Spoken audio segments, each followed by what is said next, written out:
The Cellcast is recorded in front of a live streaming audience.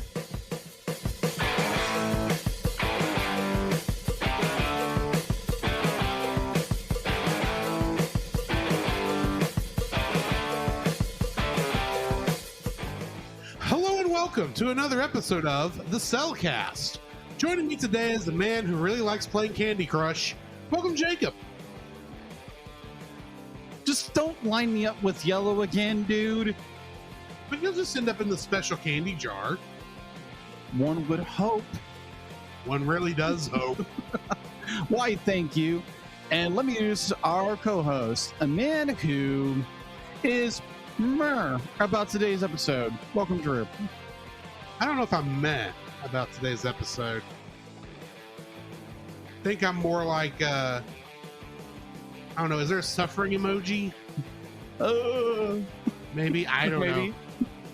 Bad thing is I actually know nothing about emojis because I never use them. I still use emoticons. Now, Facebook and other places change them into emojis. Yeah. But I still physically type them out. Oh, okay. That's interesting. Yeah, that's just my weirdness. I gotcha. So yeah, today we are starting Bad Movie Month. And we're starting with a doozy. Yes. And apparently it's only going to get doozier from there. Yeah, because this is the one that people might actually like. Yeah. And not for the ironic, look at this horrible movie reasons. Yes. Because this one actually had money and was in a theater. Hmm. Today we're reviewing the Emoji Movie. Which, words escape me. And not because I want to type with pictures. Modern day hieroglyphics. But anyway, Jacob, how are you doing? Man, I am doing very well. I have been off for the last 6 days from work. For Lucky dog. Yes, I completely agreed. I'm very blessed in that regard. I only had 4 days off. Let's see. I had vacation from last Thursday to today. Nice. So we're going to work tomorrow morning. Tomorrow is your Monday. Yeah, tomorrow is my Monday. And we had an interesting weekend. Let's say that. Yeah, it was a good weekend. Yeah, we had a great weekend. Me and only Drew, about 5 minutes of terror. Yeah, followed by some worrisome until you finally got back. Yeah. Well, we'll get there when we get there. Yes. So we went on a retreat with our singles group at our church, and we went to a small town in the Dallas area. Actually, we were in Dallas technically. Okay, we were in technical. I'm just saying, every time we got back to the area, we passed a sign that said, "You are now entering Dallas." Okay, Penelope. Penelope? From Tanged, the keeper of the spire. Oh, I thought you were talking about Penelope Pitstop from Wacky Races. I drove better than that. Oh, yes, you did. Completely agreed. So we go to this little town, little suburb of Dallas. Let's be more technical. We went to the hood. Yep. I don't want to say we went to the hood. I am not the person who came up with that. So that is true. That was true. So we, to some degree, we went to this Airbnb in a not the most luxurious neighborhood in that division of Dallas. No, it wasn't. No. Hey, at least there was no violence. There was no nothing. True. We didn't hear anything from neighbors. It was nice and pleasant. I never felt in danger. Yeah. Well, not from people. From roosters. No, even the roosters were fine.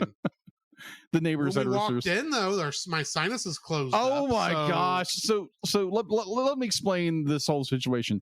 So we did an Airbnb without viewing. No one it went first. to check it first. No, we didn't go to check it first. I was a little worried when I got the address and I looked it up on Google Maps and thought that doesn't exactly look like that's not as good a neighborhood as we had last year.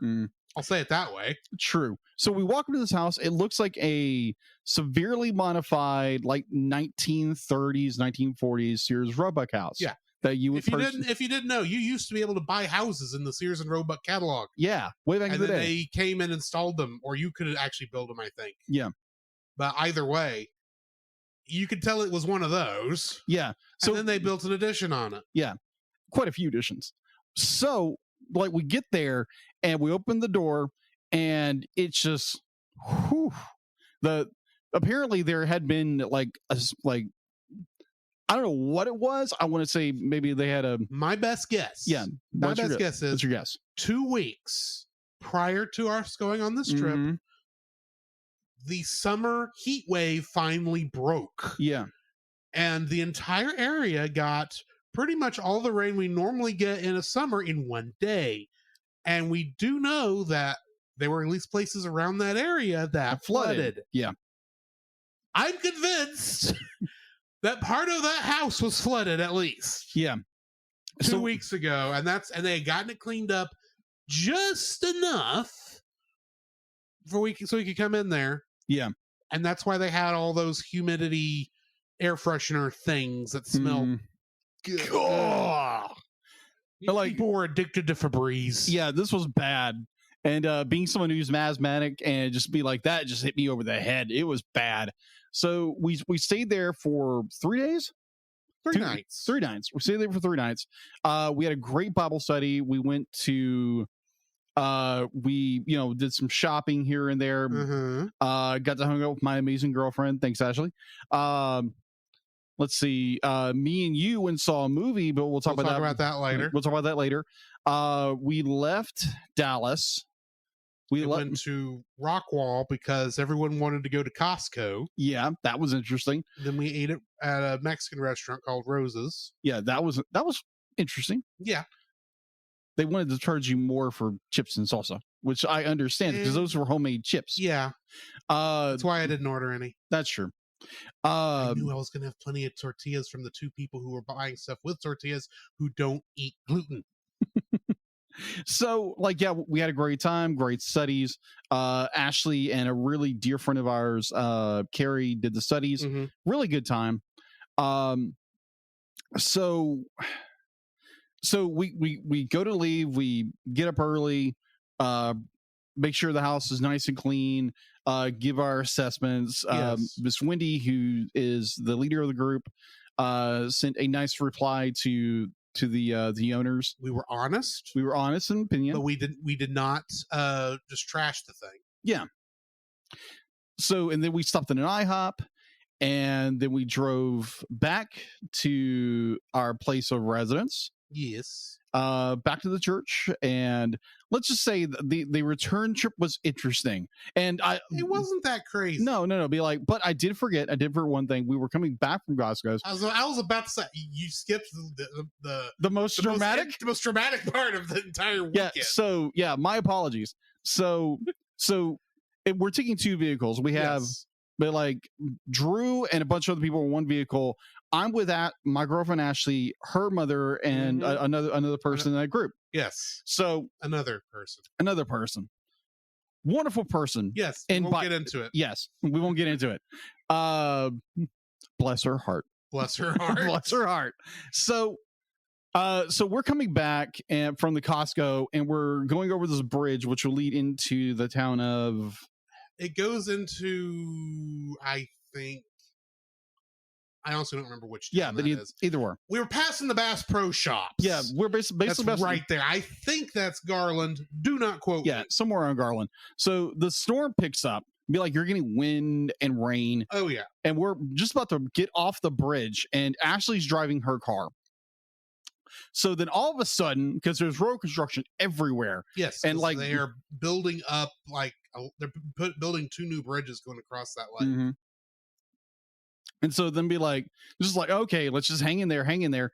And all of a sudden, this large chunk of plywood comes up from the water's edge, which I'm assuming it was probably laying against the embankment, and the wind picked it up. Had to have. Yeah. And so it flew through there, right in front of our car, then smashed into our car. Turning it into a pirate. Yeah, turning into a pirate. One-eyed. Yeah, literally taking out the left. It was the driver's side light them up. Headlights. Yeah, the headlight. The bezel of the whole bit. Just drove it in there. That was exhilarating and frightening at the exact same time because Ashley was driving. Yeah. So imagine it was. Yeah. And a certain someone, bless her heart, kept telling me, like, you need to pull over. You need to pull over. We're working on it. This was the same one that said, Drew, on the way up when it was raining cats and dogs. Yeah. Kept saying, Drew, you need to pull over. The water's too wet. And I'm looking at my watch. We're 10 minutes from where we're going. The rain is not that bad. Yeah. That was a good restaurant, by the way. Yes. That was a really, really good restaurant. So we pull over, custody damage. Ashley gets hold of her auto insurance and, files the claim and, is going to get the vehicle fixed, I think, at the end of this week. And I drove back. That was fun. Yeah. That was interesting. Thankfully, it wasn't that too far of a drive. We get there, and it's very thankful we have the rest of our compadres, our friends, compadres, group, teammates, whatever. They were praying for us, which was very grateful for that because that was hair raising. So yeah, that was a very enjoyable hair raising weekend. Yes, and yeah. So let's see. Today I was off, so that makes 6 days off, which was a lot of fun. So I guarantee I'm probably going to get a little flack from that from some people at work. Oh, but probably. No, probably. Be jelly. Just be very jelly on that. But other than that, it's been a very interesting week so far. So how's your week been, Drew? Well, outside, since I've described you pretty much described the whole thing. Let me put it from my point of view. That little story. Yeah, we got off a little faster than y'all from the gas station. That's why I think we were a little farther ahead of the wind because the wind did not really hit us until we were getting ready to take the 635 Mixmaster, right?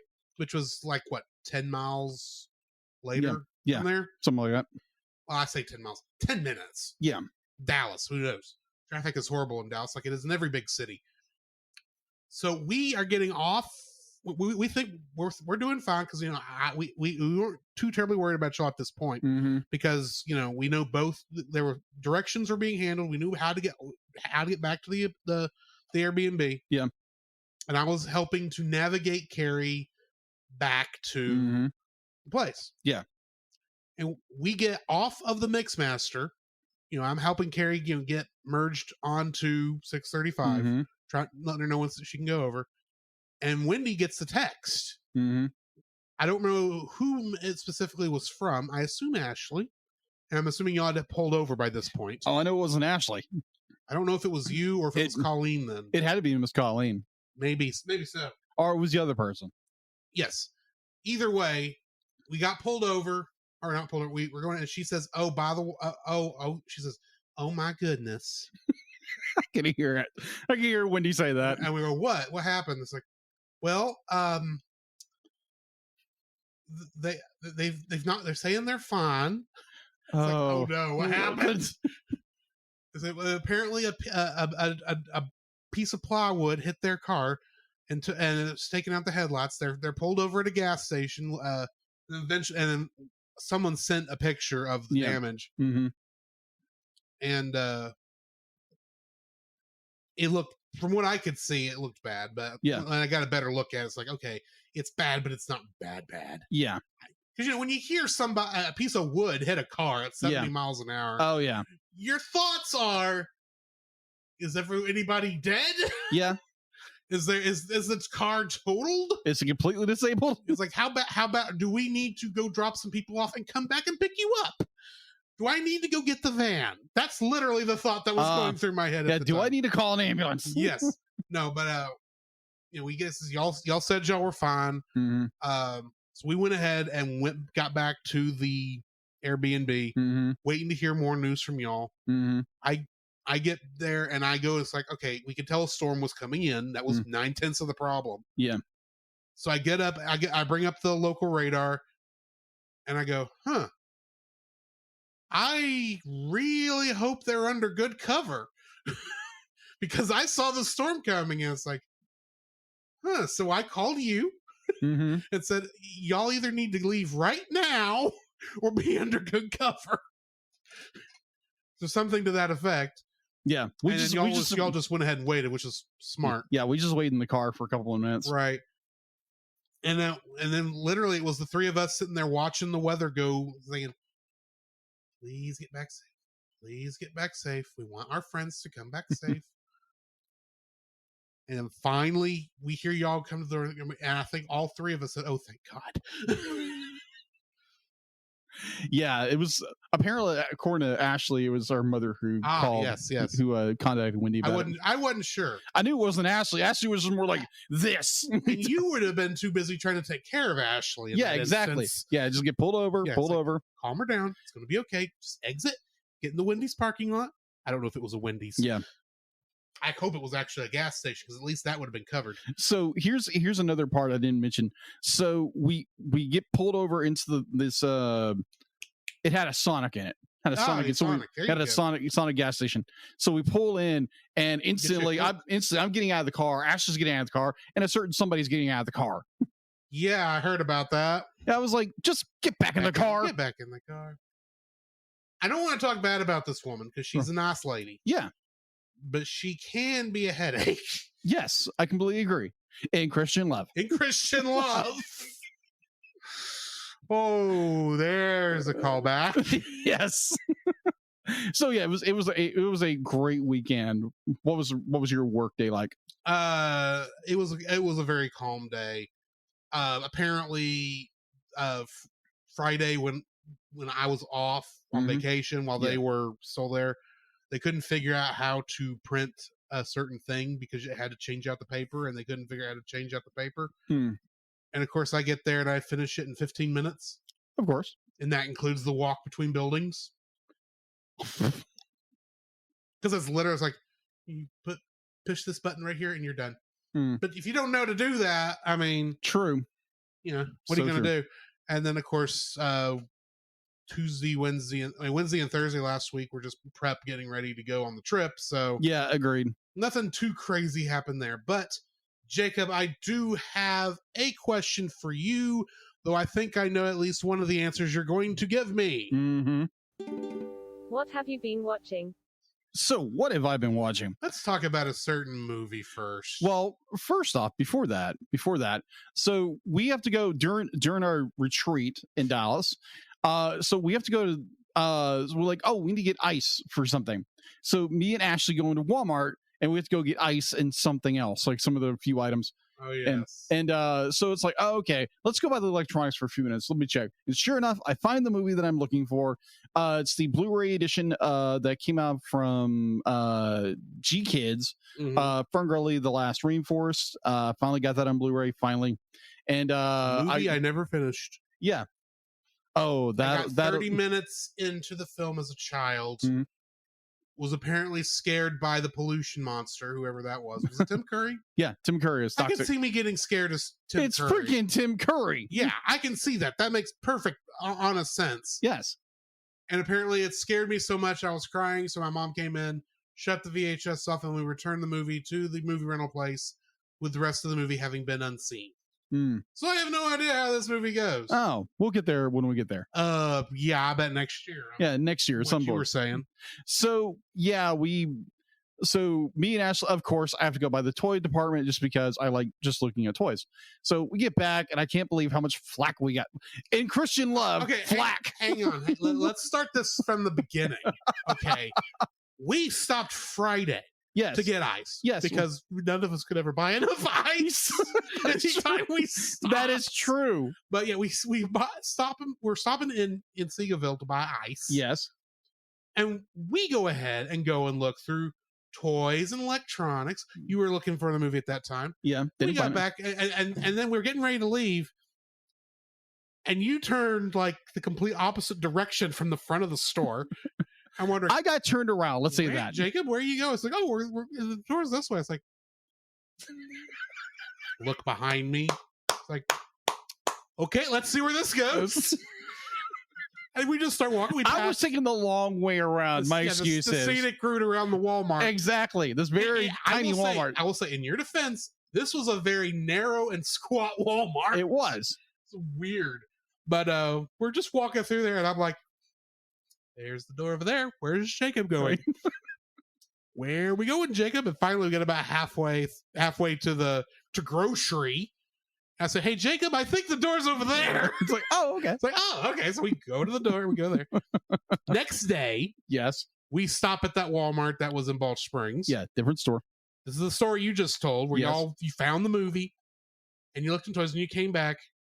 And yeah, you did get a lot of flack because here's what literally happened. Okay. We're sitting in there. The van. Oh, yeah, the van. Bless its heart, we had the old van. Yes. And it's got an air conditioner in it, but it really only works well when you're moving. Yes. Because it's an older van. And literally about 3 minutes, maybe 5 at the most, before y'all finally came back, I said, I know what happened. It's the only reason why it's taking them this long to buy ice, eggs, and Ziploc bags. Yeah. That's all y'all went in there for. Yeah. I said, I know what happened. Jacob had to go through toys and then had to go through electronics to look for that movie. Yeah. And I know that's exactly what happened. So when you got back, you said, hey, I found that movie. I said, I knew it. That's where you were. And then the other lady, as we keep calling her. Yes, the other lady. In Christian Love. Yes. Says, Jacob, shame on you for taking us away, or whatever it was. Yeah. She was giving you a dressing down for really no good reason. Because I didn't care. I knew what you were doing. Yeah. I would have preferred you done it faster, but. It's true. You know, it was more like, have you ever seen the movie Sully? No, I haven't yet. Okay. At the very end, they're giving their testimony about what happened on the thing. And they ask the first officer if there was anything he would have done that Captain Sully didn't. And he says, yeah, I would have done this in the summer. In the summer? Yeah, when it's warm outside. Ah, gotcha. And the water wasn't so cold. Right. That's kind of my thought process here. It's like, I don't blame you for going and looking at that, but I wish it had done it when it was cooler outside. Yeah, a little more during the fall. Yeah. So, but anyway, but with that tangent over, so me and Drew went and saw, because he told me about it prior to going to the retreat. There's a story behind this. Okay, too. Tell that story. Back in March, I'm talking with a friend of mine, and he's saying, "Oh yeah, we need to get together." There's this. I just found out that they're showing getting ready to show Star Trek II: The Wrath of Khan in theaters. We should get together and see this. And I said, oh, let me look and see when that's going to be. I look it up. It's Labor Day weekend. By this time, I already knew I had plans on Labor Day weekend. I said, oh, poo, I'm going to actually be on singles retreat at that time. And then it occurred to me where we were going. Mm-hmm. And then we were going to be literally like a stone's throw away from the movie theater that was going to be showing it. So I said, hang on, I think I may have a workaround, but I need to double check and see if we're going to have time. Because I didn't know exactly what the schedule was. And I checked with our group leader, Miss Wendy, and she says, oh, yeah, we'll have plenty of time that evening. This was, of course, before you had a giant piece of plywood fly at the car. Yeah. And literally there was at one point, and that's like, you know what? If they don't want to get out, fine. I can watch this movie later. It's not that big a deal. But anyway, so I text back to him and said, yeah, we'll have plenty of time out. We can be at the movie theater, this day, right at this showtime. It'd be great. He says, great. We talked about it about a month ago, too, just because I wanted to remind him. And very thankful you invited me. I invited you. It's like, thankful. Because it came down to the fact, it's like, I'm going to go see Wrath of Khan with some friends of mine, and Jacob is going to be there. I cannot not invite him. Mm-hmm. That would be so terribly rude. Of course, the other problem is you and Ashley were setting up for a date night that night, and weren't you? Well, no. Let's see. We were going to do something on Saturday, but that just obviously didn't fall. It fell through. Right. Okay, never mind. I had my facts wrong. You were fine. I had my facts wrong, but anyway. And I normally I play Destiny with this friend, but for whatever reason, last Monday, it just he couldn't do it for whatever reason. I don't remember what it was. It's not important to the story. And I didn't think they're texting to make sure we were still on track until we were at the Airbnb on Friday. So I texted says, hey, want to make sure we're still on track. Movie is this time at over at this theater. And he says, well, I'm not sure. We're It looks like we might have a Labor Day thing coming up. I don't know when Mom's scheduling this. And so, okay, fine, it happens. Yes, Stuff happens. But he didn't give me a definitive yes or no answer. So I texted him Sunday when we were getting ready to leave and says, hey, Jacob and I are heading to the theater. Are y'all coming? Do you know when he finally texted me back? In the middle of the movie. Oh, jeez. I didn't look at it at the time. Right. Basically, stuff happened. He couldn't come. Yeah. Not get into that because that's not important. But anyway, yeah, we saw Star Trek II, The Wrath of Khan. In theaters. Yes.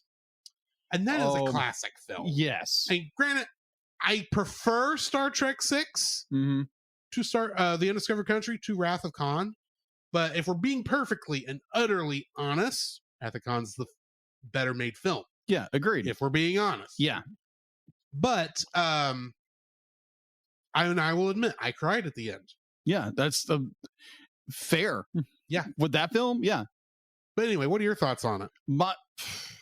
Where to begin with Wrath of Khan? Wrath of Khan is an iconic movie. Be like, it's an icon. Exactly. And hopefully we can do a full review of that on. We are talking about that. We hadn't set up a recording date yet. Yeah, we're working on it. Yeah. So I've watched this movie since I was a kid. I love it to death. I have it on Blu-ray, and but apparently not the director's edition. No, I didn't realize this was the director's cut. Because you leaned over at one point and said, "Is this the director's edition?" I said, "Yeah, yeah." Except what I didn't tell him was like, actually, yeah, this is the director's edition, but the scenes that's pointing this out to you, they're not part of the director's edition. They were part of the TV version. Which made me like it fleshed out a lot more of the story. Yes. And it's just like, oh my gosh, like some of these scenes I'm like, where have these been my entire life? Oh yeah, the director's cut. Yeah. Which I am going to maybe next week go find it on Amazon and buy it. It's still there. Yeah. So, but anyway, yeah, I thoroughly enjoyed it. It was great. It was kind of like, it was a little mournful with the passing of Nichelle Nichols. Their passing, and they did a little nice tribute to her towards the beginning of the before the film. Yeah, that was nice, and just like watching such an iconic film, because I know my brother Jim, he saw not Star Wars but Jaws in 3D. He said that was amazing. So, but yeah, there is just something about seeing a classic film in the theater that makes, especially if you've only ever seen it on TV. Yeah, that I highly suggest if you are looking at the show times and looking for, and you see there's a movie coming up that you've seen 100 times at home, never got a chance to watch it in the theater when it was live, and they're showing it in a theater, go watch it if you got the time. Oh yeah, absolutely. I don't care if it's, Bozo's Big Adventure or whatever. Yeah. If you enjoy the movie, go watch it in the theater because you will still have a good time. In fact, it will actually make it better, I think. Yeah, I completely agree. Especially if you got a crowd of people in there who are also fans. Yeah. It reminds me of when we saw, like before we started doing the podcast, we went and saw Transformers the movie in theaters. That was an experience. And that trip was the proof this podcast was going to work. Yeah, it was a good solid be like confirmation. And it's like, yeah, this is what we need to do. Yes. And Wrath of Khan is one of those films you need to watch in theaters at least once in your life. I just said like bucket list check. And it was like, yes. So yeah, being like, yeah, Wrath of Khan, amazing. So we got home on Monday afternoon. Yes. I watched because I thought I was supposed to work on the next day, which was Tuesday. So I called work and be like, hey, when do I work? Oh, you work on Wednesday. Great. I've got 6 days. Awesome.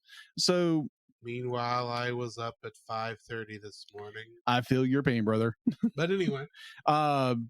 So I watched Ferngully on Blu-ray. It's been completely restored and it's a beautiful film. It's interesting the way they did it. There's one scene, you probably didn't even get to this scene. There's a point where it's Batty and Batty raps at one point. Of course, it was the 90s. It was the 90s, and apparently that scene, it was inked and colored digitally. Oh, It was one of the first theatrical films to do that.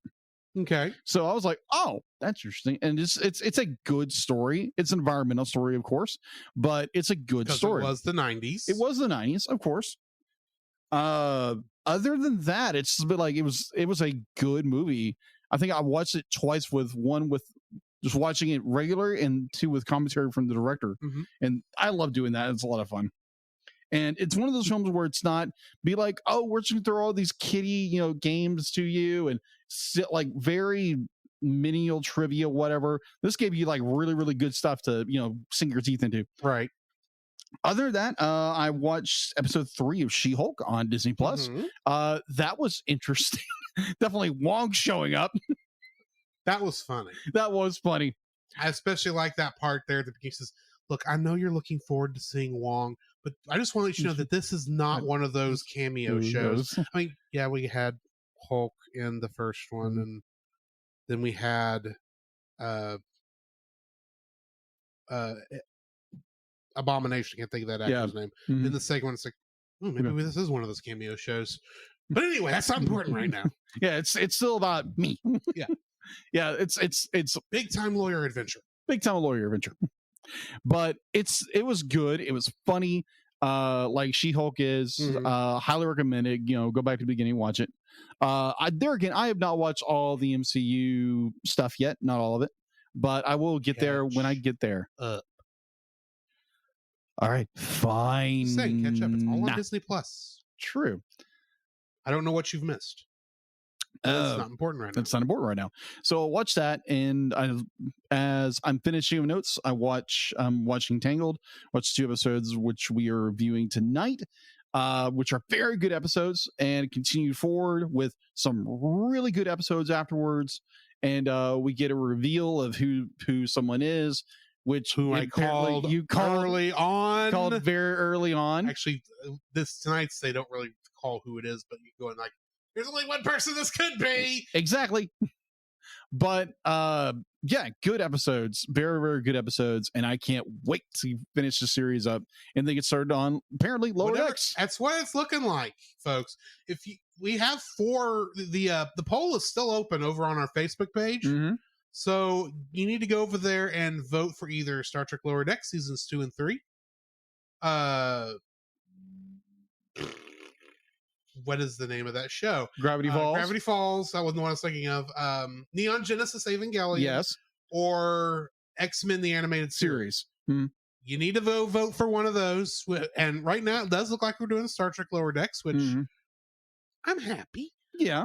I would take X-Men also and Gravity Falls. Mm-hmm. Evangelion, maybe not so much.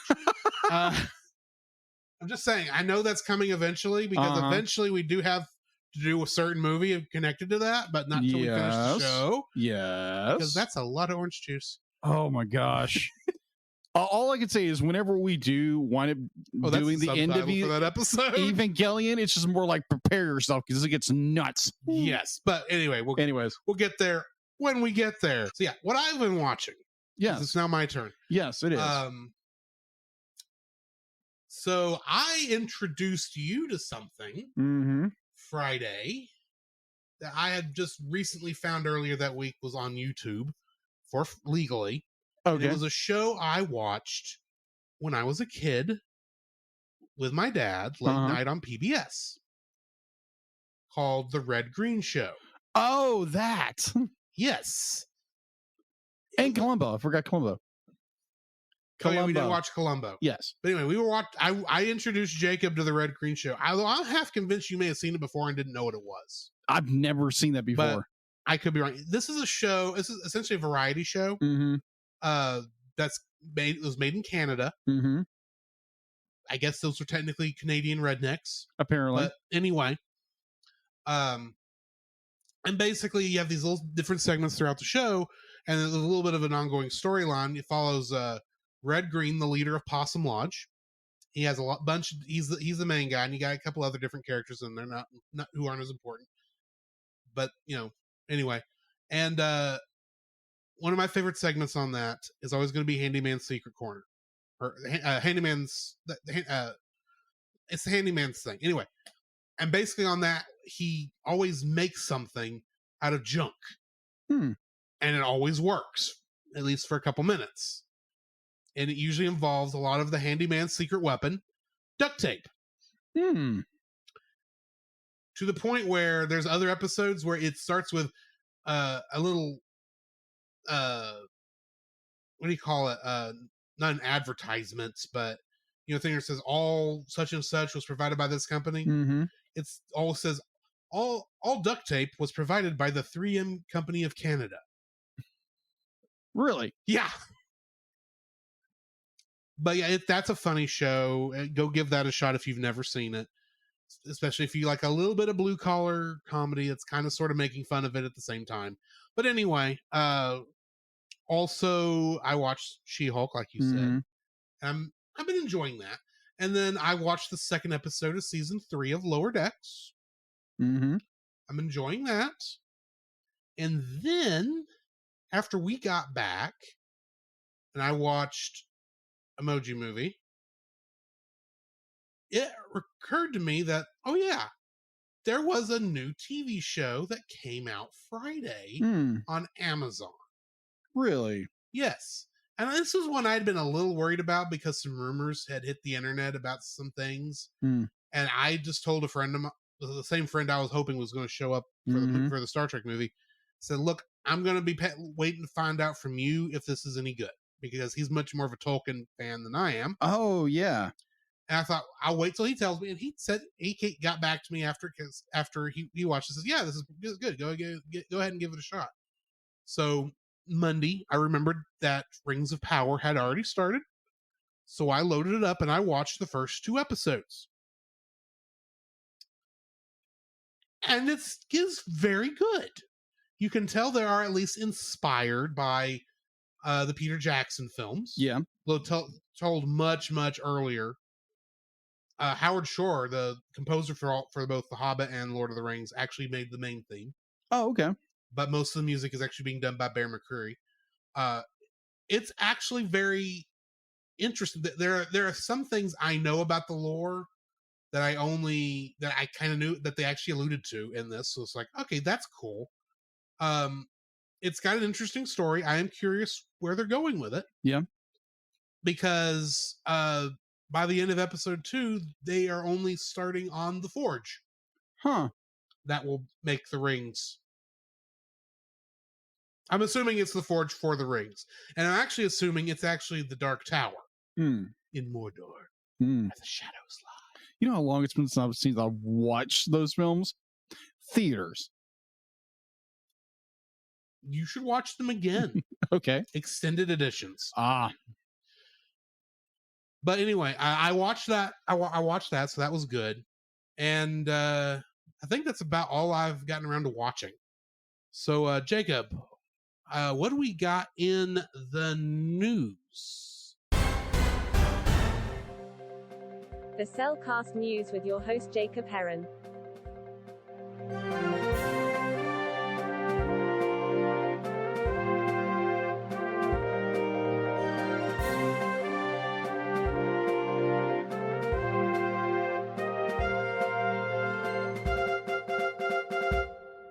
Why, thank you, D-Lit. And going into the news segment, there was only one bit of news I could find. It was probably, and it's definitely worth mentioning.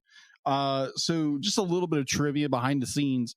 So when we were doing the poll for the next series that we're going to do for TAS, or the animated series, I gave out a list of what movies that I thought I would like, and kind of threw it. So, okay, Drew would love to do this, and Drew would love to do this. And I threw one in there that be like, I just completed probably last year and absolutely love and love to review to a point, which is Batman the Animated Series. Which I suggested holding off on because of X-Men 97. That is true. Might be good to go ahead and go through the X-Men animated series. That is true. So, we will get to Batman the Animated Series eventually. Yeah, we'll get there when we get there. So, apparently 30 years ago, on September 5th, 1992, Batman the Animated Series debuted on Fox Kids. Now, I'd be like, if you're a '90s kid, not you were not born in the '90s, but you were a child in the '90s. Be like, Batman the Animated Series was the bomb, was the deal. It was a great show. It was a great show, very well done. It didn't play dumb to your kids or play down the kids. It was just fantastic storytelling. It was it was essentially originally, I think, designed as a tie-in to the Tim Burton movies. It was, but they had to make those more kid-friendly. Mm-hmm. So they brought in, at least, while they kept the look of the Tim Burton films, they kind of brought back in the campiness of the old '60s show, but not to the point where it actually detracted from serious storytelling. Yes, agreed.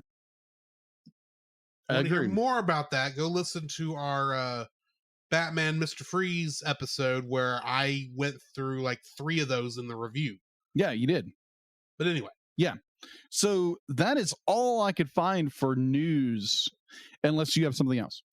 I don't really know of anything, unfortunately, other than Spy Family is getting its either second half or second season in October is when that's supposed to start airing.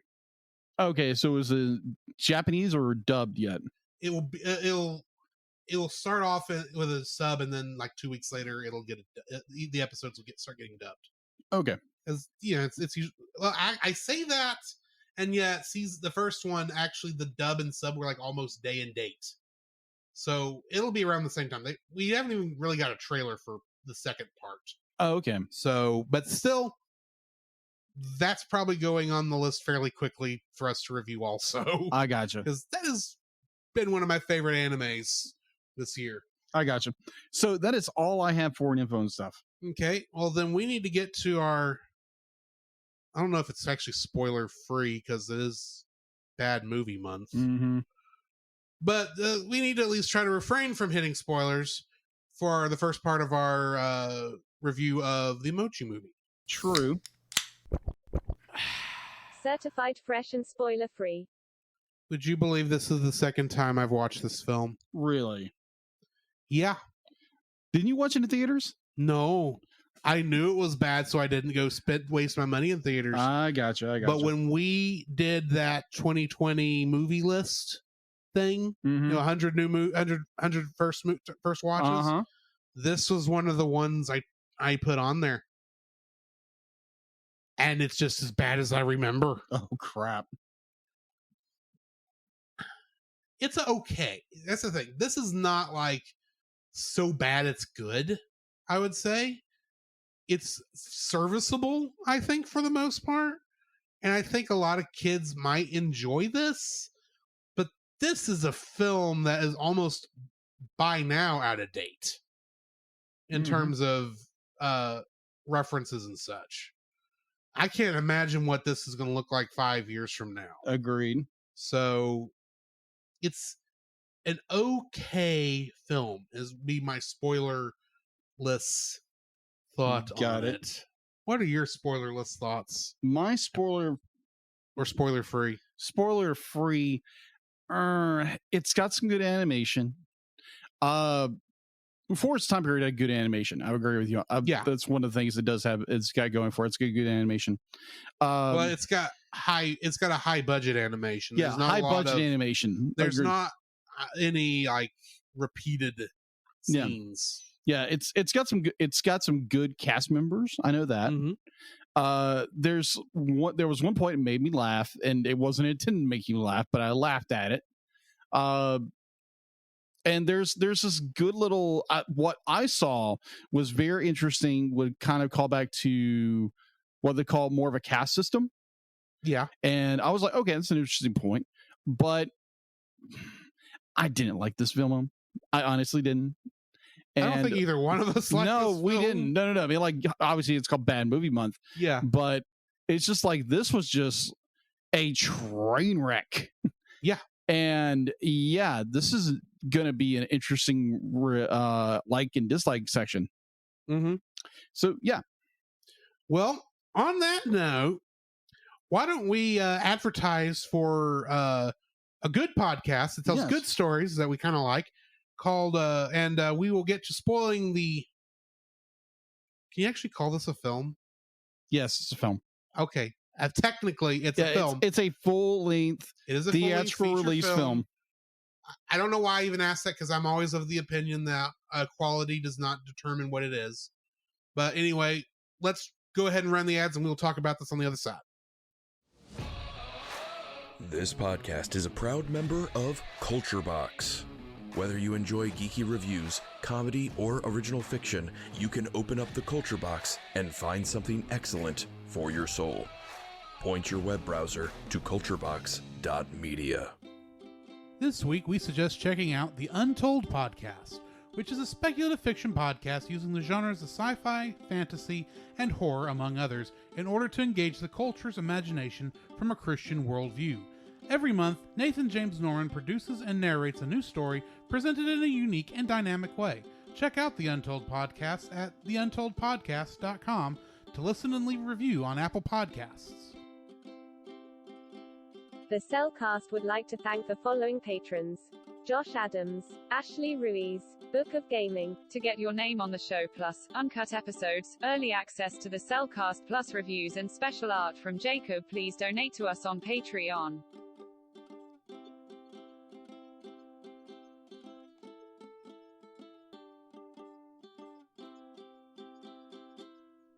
The following is a spoiler-filled review for the movie The Emoji Movie.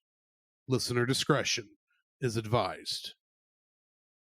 The Emoji Movie was written and directed by Tony Leonidas, or Leondis. It's really more Leondis. And he also wrote and directed Igor. So he didn't, scream, "This is Sparta!"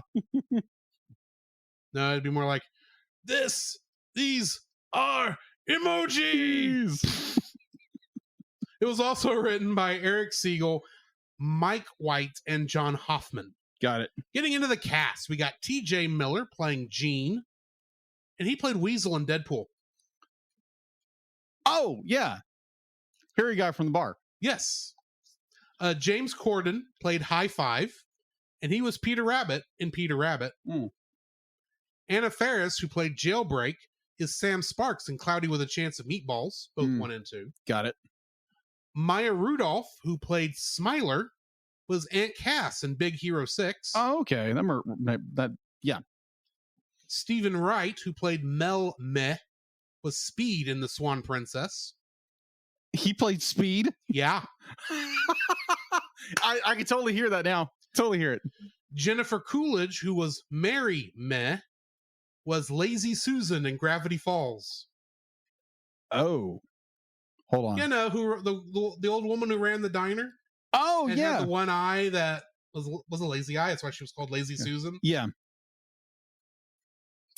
Sir Patrick Stewart played Poop.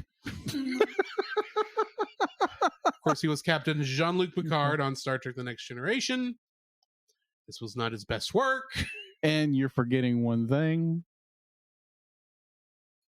Oh. Professor Charles Xavier from I didn't X-Men. forget it.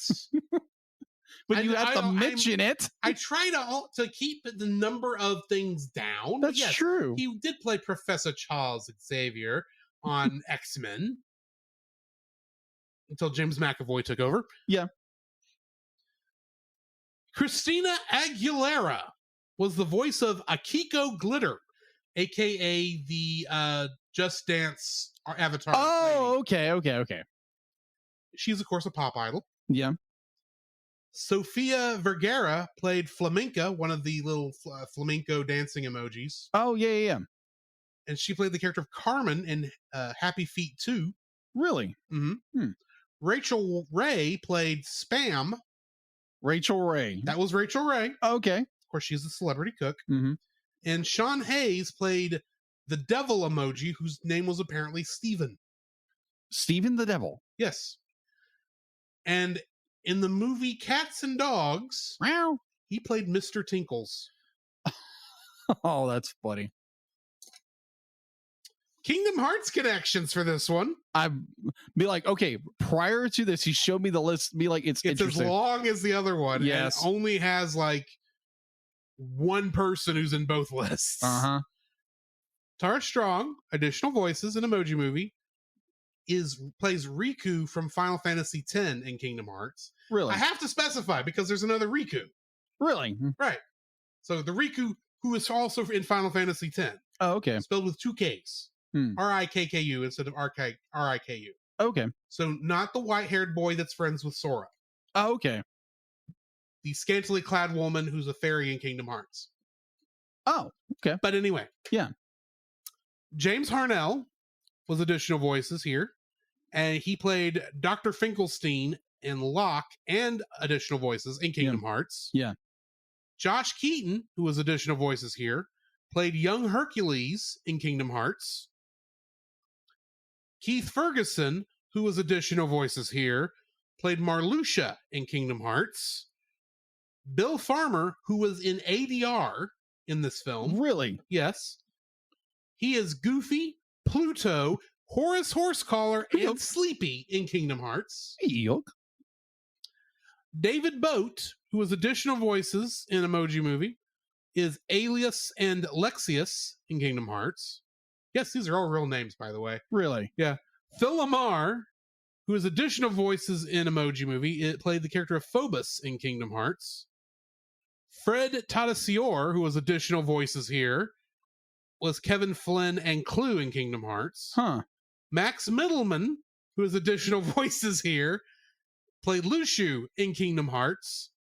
TJ Miller, who plays Gene in this, plays Fred from Big Hero 6 in Kingdom Hearts. Really?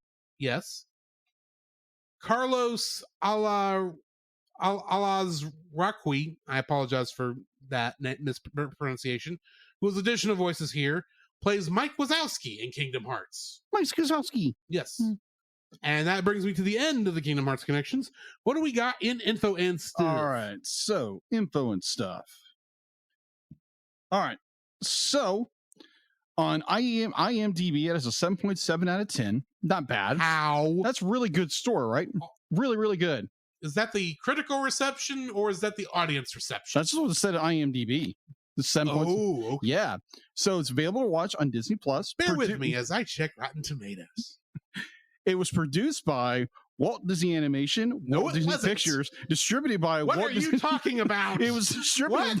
Quit pulling a Paul J. Powers and tell me what you're talking about, because this is not the Emoji Movie. Okay, fine. I'm pulling a Paul. It's a better movie. What movie are you talking about? Tangled. We're not to that show yet. Talk about the Emoji Movie. All right. You're welcome, Paul. At least Paul's make sense. I just want to drive you nuts. I guess there was Tangled emoji in that Disney emoji game. Yes, there was. Unlocked emoji you could actually use, but then if you didn't have that game, no one else could see them. Talk about actual emojis, please. All right. Actual Emoji Movie, please. So, input stuff. Yeah, IMDb is a 3.3 out of 10. There you go. Yeah, that's a much better score. I was beginning to wonder. All right, you're able to watch it most of them where you can purchase a stream for $3.99 or $2.99, whatever. Which we did. I had to do twice. Because we started it and didn't finish it. Because we got half an hour into the film while we were up there, and then somebody came in, so we paused it, and we never started it back up again. So I had to rent this twice. All right, so production was okay, Alpha. Exactly. Production was by Columbia Pictures and Sony Pictures Animation, distributed by Sony Pictures Releasing. Release date was July 23rd, 2017 at the Ridgely Valley Theater, and nationally and worldwide was July 28th, 2017. Box office had an estimated budget of $50 million. Its opening box office was $86 million. Or its gross, sorry, I read that wrong. Its opening was $24.5 million on July 30th of the same year. Its gross for United States and Canada was $86 million. Its worldwide gross was $217.7 million. So it made its money back. Mm-hmm. I don't know how. Because people thought, oh, this will be a safe movie to have with the kids. Right. So, home release. The Emoji Movie was released on 4K Ultra HD Blu-ray and DVD on October 24, 2017 by Sony Pictures Home Entertainment. According to the numbers, the domestic DVD sales was $8.6 million and the Blu-rays were $6.9 million. And as of right now, there is no sequel. Thank the Lord. There had been rumors that there was going to be a kind of like a reboot of this film. But why? It's only 5 years old. Yeah. But there again, the rumors persist. Be like, oh, there's going to be 1, there's going to be 2, there's going to be 3. It's like such a viled, reviewed movie. They're going to do a sequel to just because it made money. That is true. But anyway. So that is all I have for info and stuff. You're welcome, Paul. Let's get into the summary of this film. Gene is an emoji that lives in Textopolis, a digital city inside the phone of his user, a teenager named Alex.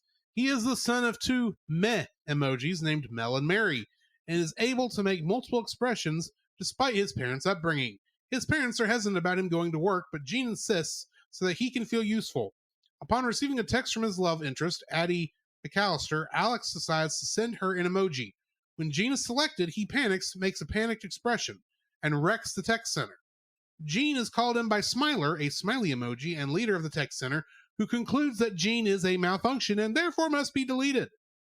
Gene is chased by bots, but is rescued by High Five, a once popular emoji who has since lost his fame due to lack of use. He tells Gene that he can be fixed if they find a hacker, and High Five accompanies him so that he can reclaim his fame.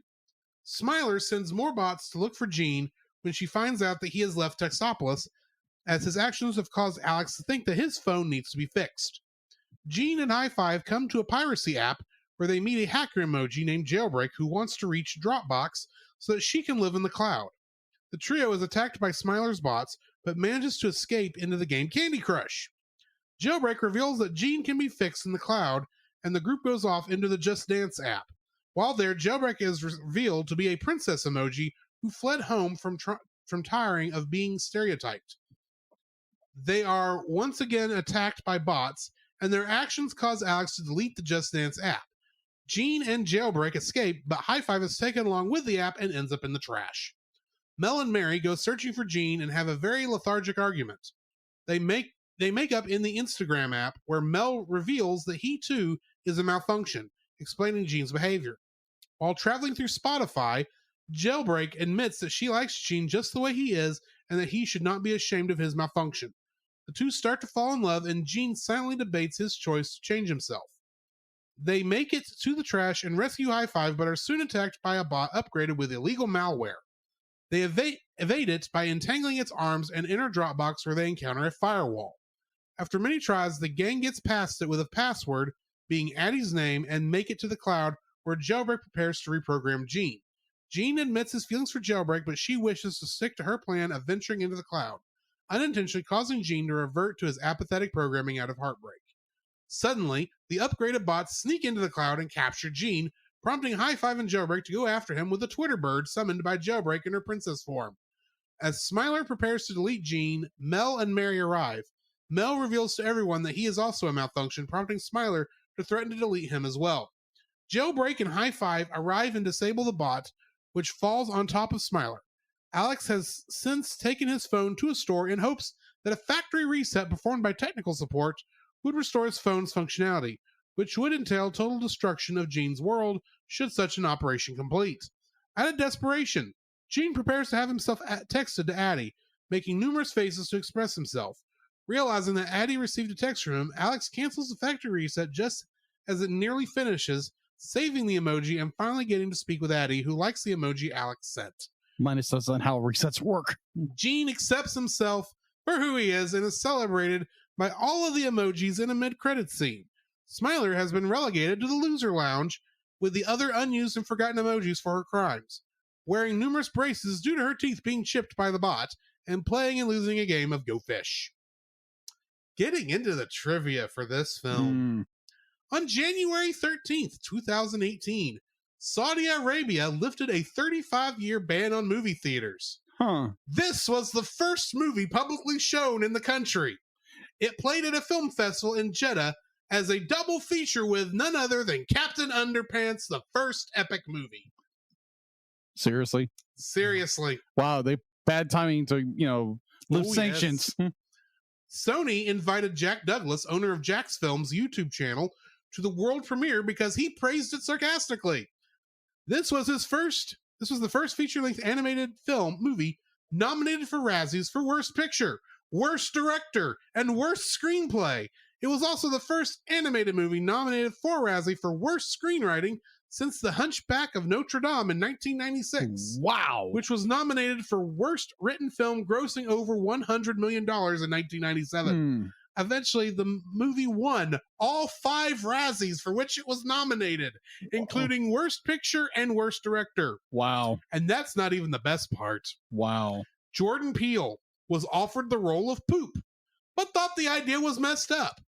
After thinking about it for a day, he asked his manager to inquire what the job would pay, only to learn that the part had already been given to Sir Patrick Stewart. Jeez. Peele decided to quit acting after this to concentrate on directing. That's saying something. Yes.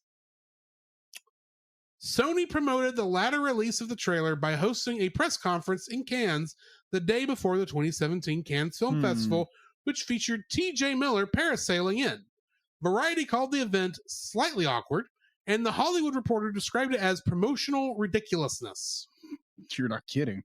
According to T.J. Miller, this was the fastest produced animated movie in history. And that's the end of my trivia for this film. Interesting. So I have to ask, Jacob, do you even have a like for this film? I do. I actually have 3. Okay. All right. So my first like, it had good animation. It had a good budget for animation. It was very well animated. You had scenes that were very well done. They were very well animated. It wasn't like the last movie we reviewed. Let's just say Let's that. go listen to 100% Wolf. You'll find out. Yeah. This is a far better animated movie than that film was.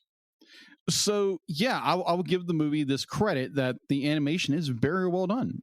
It's very pretty when it comes to animation. Yes. What is your first like?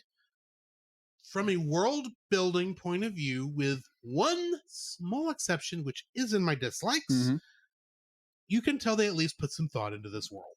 They did. The world building does make some sense, even though, and it does actually work with the way cell phones actually do work. True. With one exception, but we'll get to that. I do at least follow what's going on. The world does make sense in how it's created and set up, how the different apps exist on the phone, even though I'm just going to say right now, deletion does not happen that slowly. Whether you're talking about the Just Dance app or when they do the factory reset on the phone. Deletion just does not happen that slowly. It does take a little bit of time, but we'll get there when we get there. But for the rest of it, the thought process behind how these characters can move around in a world on a cell phone, even when they get to the cloud, even though I've got some problems with the fact that the bots can get there and steal them back, because that really doesn't make a lot of sense.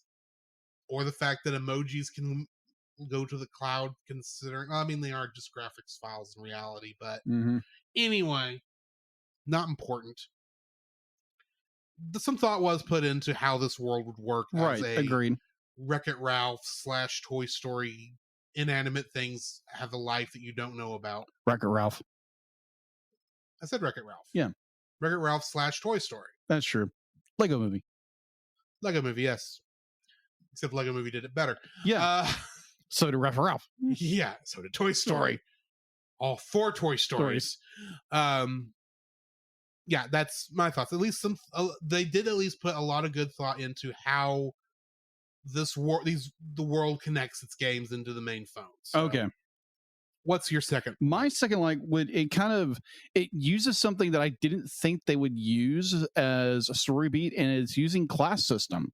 Mhm. And what, for people who don't know what a class system is that, say, if you were born in more medieval times Europe, that if you were born as Not the restaurant. not as, yeah, of course, not medieval times as a restaurant, but the medieval European times between I think it was the 7th century and the like 13th, 14th century was the Dark Ages in Europe. Now, granted, all the rest of the world wasn't as dark and gloom, but that can be debated for historians. But Yes. anyways, so if you were in England or France and you were a peasant, and you were like a shopkeeper, you were a tailor or something like that. So if you were born into a family like that, that's the only class you could live into.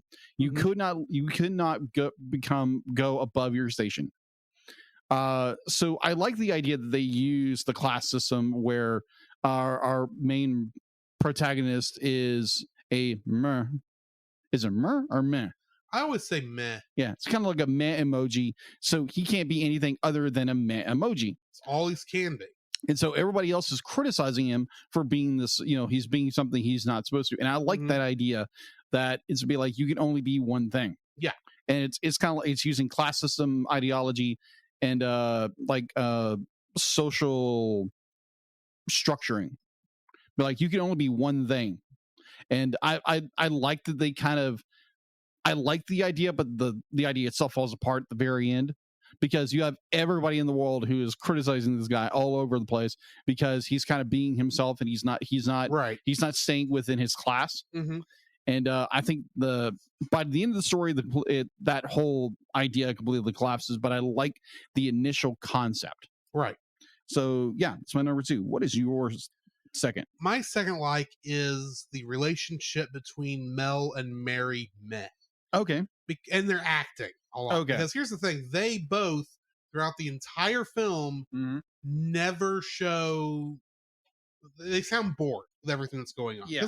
That's the type of emoji they are. Right. They're supposed to be meh. It's like he says in the beginning, he's supposed to be totally over everything all the time.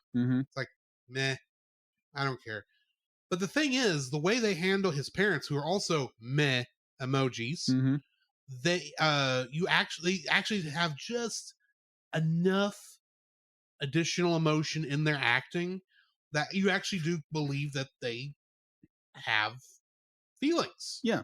That they're not just meh emoji themselves. It's just this is how they've always been taught themselves to act. Yeah. The acting non-emotionally, and it still be believable that they are still living things. That takes skill. I mean, you look at something like Spock from Star Trek. Yeah. Does it much better, in my opinion, where they're only supposed to act logically. Yeah. But yet you can tell they are still living, breathing creatures because they have some emotions. They just don't focus on it. Data from Star Trek, played by Brent Spiner, is another good example of this. Even before he has the emotion chip, you can tell he's got at least some emotion, or at least the appearances of emotion. Yeah. So, and I thought Mary and Mel Meh actually did a good job of holding that up in this. Okay. So, fair. Yeah. What's your third? My third is actually a scene, and it's one line. And it was the entire movie. I actually chuckled for once, the entire movie. So the phone is getting erased, and everyone's on high alert. Oh my gosh, we're getting deleted. Kind of like in Wreck-It Ralph. Yes. A far better film. So there's one point, because obviously Sir Patrick Stewart plays the poop emoji. Simply says red alert. And I just died. I was like, oh my gosh, they went there. I was like, okay, that was kind of meta. It was funny. It came from Sir Patrick Stewart. I thought that was funny. He had so many puns in this film. That was the only pun that actually worked in the entire film. What is your third? The scared Just Dance girl in the trash. Oh gosh. Yes. Here's the thing. You get to that Just Dance part, and I look at it and go, oh, this product placement is so bad. This is bad. Mm-hmm. And because as they're playing the game, the sound effects are playing through his actual speaker. He, in order to get to stop doing it, stop talking about, he goes and deletes the app, Mm-hmm. which makes sense. And of course, because of the weird way this world works, the app has a slow deletion process for some reason, and you see all the parts getting moved into the trash can, Mm-hmm. including the giant avatar of the the Just Dance lady, Mm-hmm. played by Christina Aguilera, whose name is apparently Akiko. Not that they ever said this in the movie. Yes. But anyway, you see, they go to the scene in the trash can, and you can see her in there trying to do the Macarena to try, and while crying Mm-hmm. to herself, just trying to feel better. And then like one of the previously deleted trolls says, shut trap, you neon haired gypsy, or something to that Mm-hmm. effect. And that got me. that was one of those first, like, oh, this is stupid, but it's like, okay, that's funny. That's just that came out of left field and hit me right there. It's like, okay, that's funny.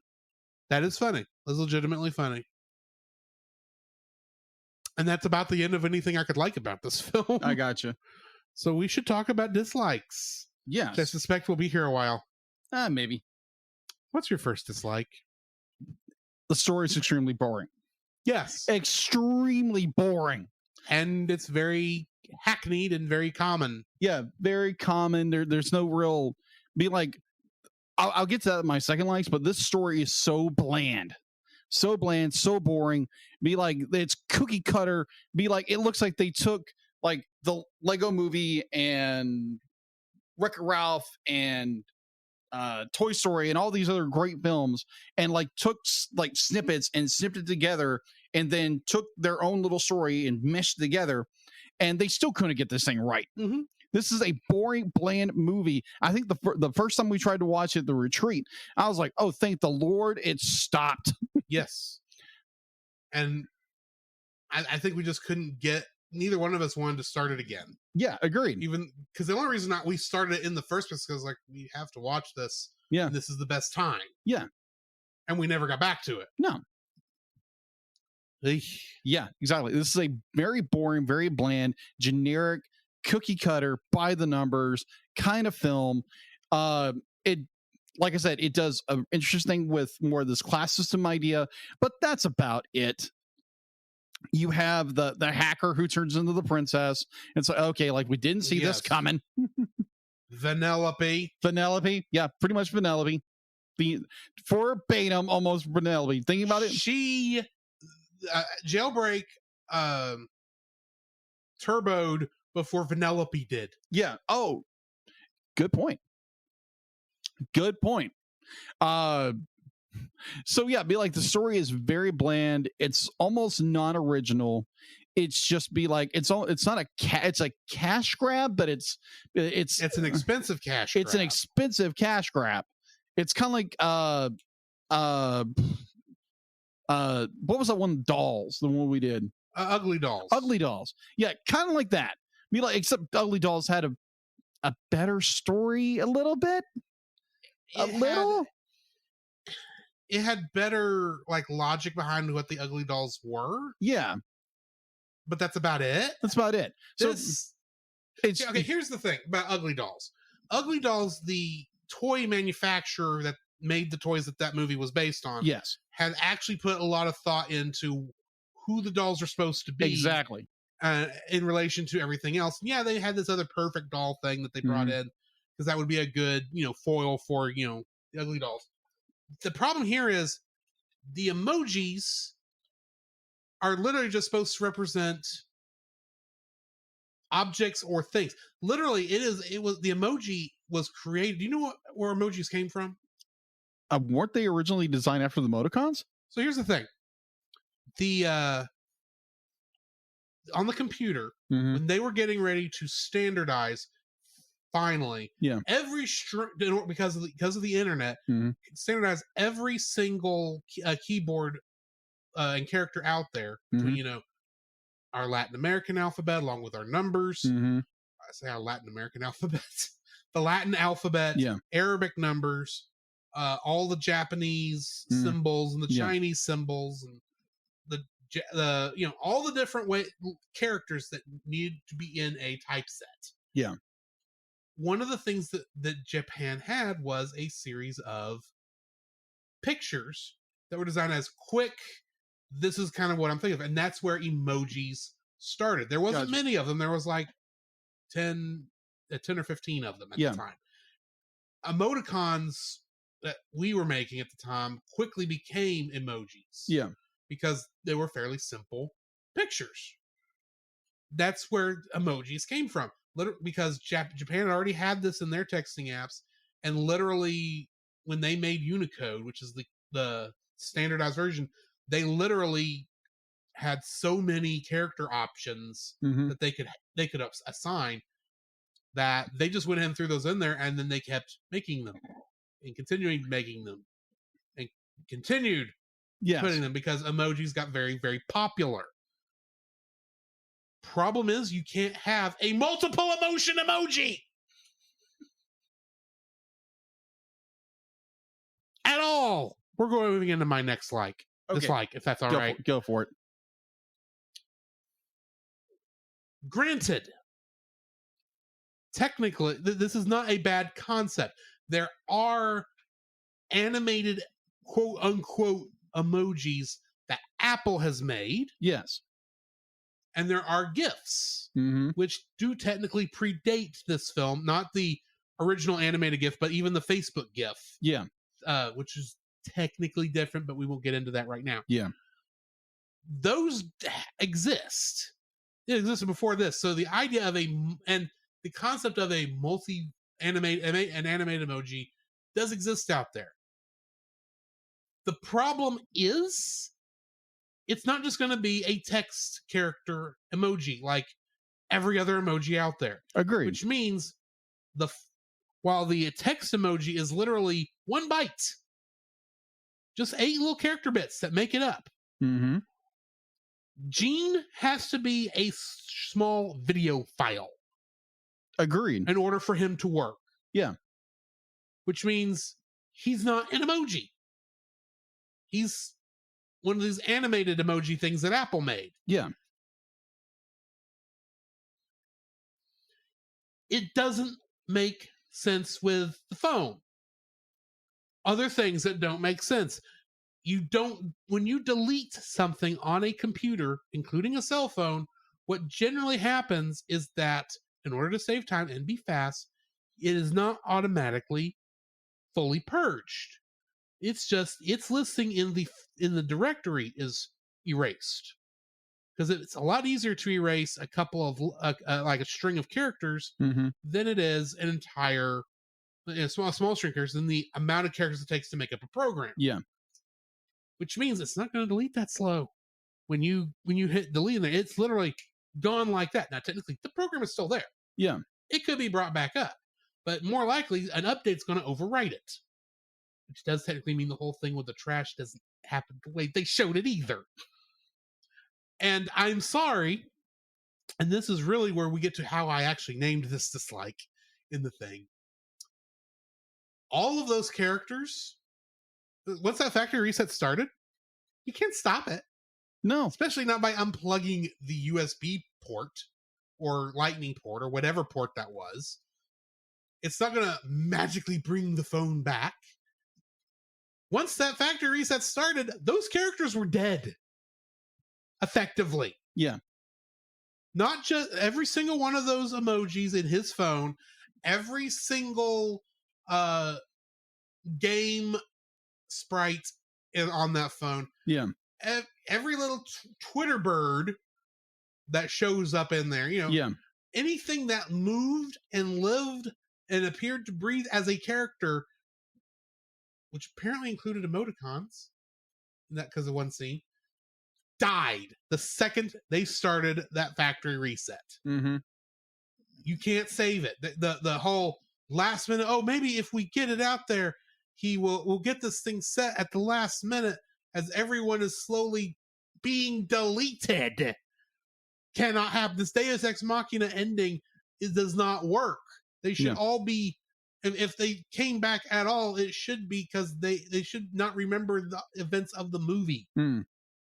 This is not how this works. Yeah. This is not, to quote Han Solo, that's not how this works. That's not how any of this works. Ugh. This is not, computers and cell phones are not magic. You can't just say, oh, this is how it works because of the logic we came up with this movie. No, you have to make the movie first match the phone and the way the phones work, and then explain how all these characters do this. And you actually made it work for a little bit. Yeah. Enough that I could not what do they call that? It's not turn your brain off, but disconnect. Not disconnect. It's essentially like that. Basically, it's where you see it, but you know it's not real, but you kind of like you suspend disbelief. Yeah, there we go. I can suspend my disbelief for most of this film. Yeah. Until they deleted the Just Dance app. At that point, it's like, okay, wait a minute, you don't know exactly how this works. And then they, start the factory reset and go, they're all gone. They're all dead. No. You can't just act like they're all being thrown in the dumpster. That might have worked for the Just Dance app. Might have worked. Yeah. But as soon as those characters phased out of the existence, they're dead. You can't come back. That phone is bricked because he unplugged it during a factory reset. It's bricked. It's useless. He's going to have to get a new phone. If this is going to be based in any sense of reality. It, like I said, it does have logic. They did think this through. Yeah. Until they get to, well, we have to have the happy ending. Yeah. It's not how the phone works. I completely understand. We're more of a technological base. It doesn't work. They should have, if they had just had him send the animated emoji before they plugged it in to do the factory reset, and then he changed his mind, which I still disagree with. He should have gone ahead and just got a new phone, because who knows how old that phone is. Also, did he get his Instagram pictures off? Well, I guess they'd be on Instagram. Yeah, any of his and there's another question. Like his contacts or anything. He's like, oh no, nothing. Why is Dropbox the only way they can get off of his phone? They have Instagram. Yeah. They had Facebook. You know what those are? Cloud services. Yes, they are specifically designed to do different things than an actual cloud thing, but good night. Go to the internet app. That'll get you off without having to go through a firewall. Wreck-It Ralph 2. Yes. You didn't think this all the way through. That trivia where TJ Miller said this was the fastest animated movie to ever been made, I believe it. Yeah. Because there's a lot of thought that went into the writing of this that should have been thought about more to actually come up with a logical way this works. But no, you had to have your movie out by Christmas or whenever it came out. Right. So yeah, that's my first dislike. The little bit of goodwill this had with making the phone world logically work. Yeah. They only did it halfway. Anyway, what's your second dislike? My second dislike is nothing lands, nothing sticks. Here's the explanation. All the jokes don't land. Like, none of these jokes land. No jokes, no puns. Be like, they use everything under the sun. Be like, you say something, be like, oh, a joke has been there a thousand times. There's no real creativity behind it, except for the one where it's like, poop says red alert. That's it. Yeah. I thought that was funny. Other than that, it's all just be like generic cookie cutter jokes that the characters could have been anybody. Yeah, literally. They could have got a smaller actor do this, but they had to get the big cast, and they literally wasted the cast. Wasted the cast because there was no creativity behind the writing. If they would have let the voice actors or the actors themselves not monologue, but ad lib like some of this, it might have been better, but I don't know. But it's just like you had the point I liked for the class system idea. I like the idea, but it's completely utterly dropped with the idea. It's like, oh, he's the outsider, no one likes him, that kind of thing. I kind of like how they did, but it's completely utterly ruined by the end of the film. There's no setup for it that, be like, oh, he's actually a really good guy, maybe we should trust him in some capacity. There's none of this. It's literally, oh, he's the hero, everybody likes him. Or what's Gene, everybody likes Gene. Yeah, no, be like, and everyone's be like, even his own parents in the beginning of your film be like, hey, we might want to lock you in the house, and people may forget. Well, the internet forgets, or a phone will never forget. So, well, that elephant won't forget. But it's just like, good night. They drop. They be like, you had such a good idea where you could have like led into this really, really good story beat. Like, heck, they could have done a better story beat with this idea that like maybe it's a 9-to-5 job for these guys. They'll be like, yeah, they're emojis, but they're just like regular characters. They just have to be this one character when they're in character. And to play it straight, like they're actually the character and they can't break from that character, and every other character breaks from character, every single one of them except for Gene, and everybody has to give him crap about everything, is the stupidest thing on the planet. And then it's basically telling me like, oh, you have to be a certain way. It's like this world normally does, is but like you have to be like everybody else. You have to be cookie cutter to everybody else. Yeah. So in that, be like, they never do that resolve. Be like, hey, you can be your own personality. Like, God created you for a reason, and be like, you are formed and made in God's image. But in this mode, like, no, be like, you're just simply a creation. That's it. Be like, you're to do one function, except for Gene. He's supposed to do the one thing, and he's kind of a glitch.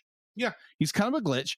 So, and then they're just giving him heck over everything, but yet every other character who is supposed to be just like, oh, a poop emoji, he doesn't just do poop jokes. Be like, he's an actual person.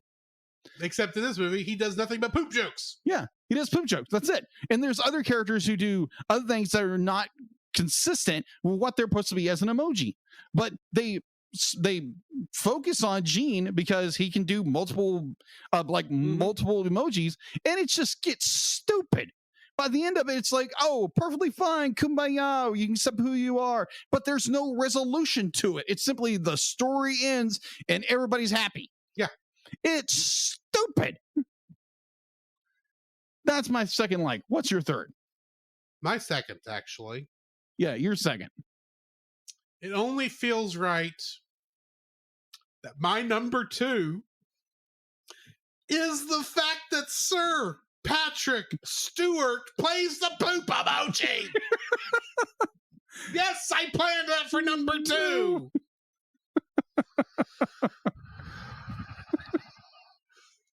Patrick Stewart. I have enjoyed watching you in many movies and many television shows over the course of the past 37 years. I have seen you play a captain of a starship.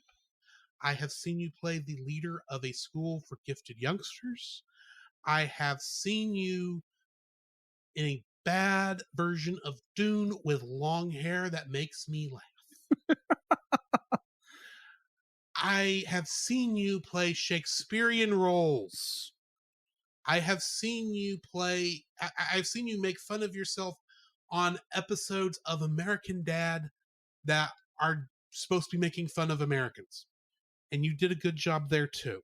You are an exceptional actor. Why did you debase yourself to play a poop emoji?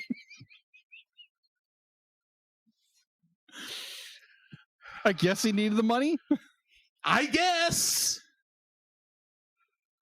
Oh my gosh. You are better than this. You know what? Let me fix that. Not just Patrick Stewart is better than playing a poop emoji. Every single person in this movie is better than the back characters in this movie. Waste of talent. Entire waste of talent. You wasted Sir Patrick Stewart.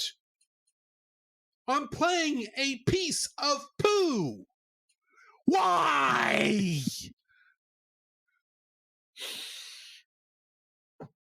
And not just, oh, this will be funny. We'll have this big Shakespearean actor play piece of poop. You know what? That is kind of funny. You know what would make me accept it more? If it was a member of Monty Python, that would at least make sense. Why wasn't Eric Idle playing this or John Cleese? But no, you put Patrick Stewart. He's better than this. And the thing is, it's not even that funny that you put him in this role. And the only fun, and like you said, the only thing they did with this is they had a red alert joke at one point in the film. Mm-hmm. So you can tell they had the part written out before they hired Patrick Stewart to play the role.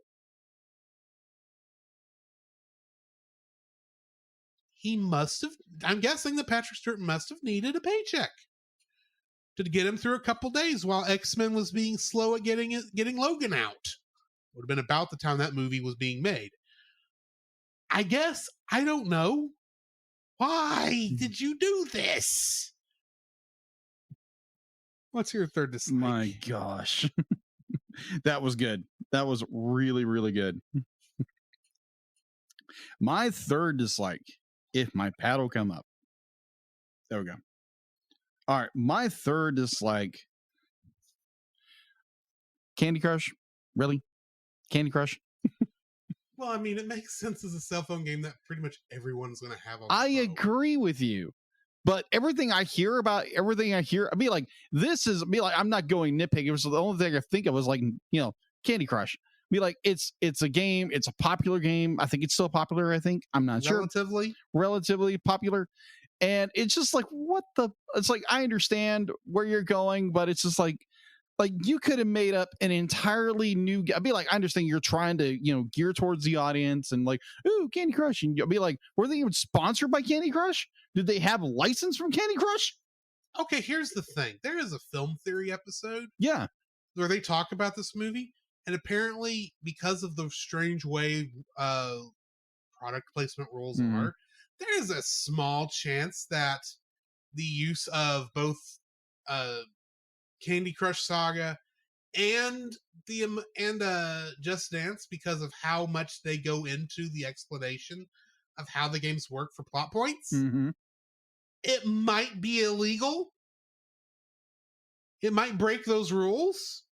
But yet no one's going to fight it because who gives a flying banana about this movie? That is true. Yeah, I just find it, I'd be like, I understand why they did it. Be like, it's a popular game. Yeah. But at the same time, I think, you might ask, okay, if that's true for this, why does Wreck-It Ralph get away with it? Because they have characters from a ton of more video games than this movie does. True. You know what the difference is? They didn't explain how Sonic the Hedgehog worked. True, they didn't. They didn't explain how Street Fighter worked. You know what games they explained? They explained the Wreck-It Ralph game, which was originally made for the movie. True. They explained Sugar Rush. Well, they didn't actually explain it, but it's like you look at it and go, oh yeah, it's Mario Kart. But that was originally made for this. And they went into detail as to how Hero's Duty worked. An original game made for the movie. Yeah. They had to explain it because nobody would know. Those three are not advertisements for a product. You know what would have been if they'd have explained how Beer Tapper worked. Root Beer Tapper. Yeah. A place they went to all the time in the movie. They didn't explain how that game worked. They showed it for a hot second, but if you didn't know what you're looking at, you just see animations on the screen. Yeah. You wouldn't know what was going on. They didn't explain Pac-Man, even though they say, oh yeah, we got a cherry from Pac-Man, but they didn't explain what that big deal was. Yeah. They did not advertise. This movie is actively advertising not just those two video games. Yeah. It advertised Facebook. It advertised Dropbox. It advertised Spotify. Twitter. Well, kind of Twitter. YouTube. Instagram. Yeah. They actively advertise for all of these in a way that's not just simple product placement to show you something in a hurry as a bit of story bit lore. Yeah. They actively explored those spaces. That's why they may be illegal. Well, no one's ever going to sue them over this, but I did do some little digging while you were talking. Apparently King.com, which is the guys who created Candy Crush, which are owned by Activision Blizzard, which may soon be owned by Microsoft. Yes. So on July 26, 2017, they actually launched an emoji level, emoji movie level. Of course they did. It was a tie-in. Yeah, exactly. I didn't know that. So it's just like watching the movie. It's like, okay, be like, I understand when you're doing advertisement, but it's just so be like, you could have done your own thing and did something really cool and made an app out of that and, you know, made it fun or something like that. But when you're just going strictly after I'm like, Wreck-It Ralph did it. Wreck-It did it. And Wreck-It Ralph, what, came out like around the same time? Before. Wreck-It Ralph was like 2012, 2011. That's right. It was. I was still working at Walmart when Wreck-It Ralph came out. Yeah, I remember because we had Wreck-It Ralph play for like 7 months on the TVs, and when we came, and one day I came in there and found a pile of disc fragments with a note that said "Pick a different movie" from the overnight manager. I know when that came out, this movie had plenty of time to look at that formula and figure out how to do it correctly, and they didn't do it. They didn't do it. They just simply they took the cash and like, hey, let's just do Candy Crush, do something simple instead of doing something like Wreck-It Ralph did or anything like actually make a plot. Make a plot outside of, oh, we've got to reprogram Gene because he's a malfunction. I'm not a malfunction. I'm just a new type of emoji. That's not going to completely destroy everything. Yeah, but either or. They're going, movies did this far better than simply be like, oh, let's just do an advertisement in the middle of our film. Like, I don't know, the more recent Power Rangers movie with donuts. After 10,000 years, I'm free. Let's go to Krispy Kreme. Oh my gosh, that was that instantly, like when I started thinking about it, it's like, oh crap, Power Rangers. I forgot. I didn't forget about it this time. It was. Oh my gosh. Oh yeah. Either or. That is my second. That is my third dislike. Is they could have done so much better. They were pulling from Wreck-It Ralph already. You could have made your own game and put it out for the world to see, and people would have been like, "Hey, this sounds like a fun game." Something like that. But no, you had to go safe. You had to just get the money from Candy Crush and make a segment of the movie which makes no sense plot wise. It's there. It's like, oh, he's stuck in the Candy Crush game. Well, we got to play Candy Crush to get him out. Well, how do we do that? Oh, we've got to match 3 of these little different fruits. Well, what if the game doesn't see him as a fruit? Well, hopefully he'll get put into the special fruit jar over there. Yeah, I haven't played Candy Crush in forever. Is there still a special fruit jar? I don't know. Not sponsored by Candy Crush. Yeah, we are definitely not. We're not sponsored by anybody, but not fine people who give us money on Patreon.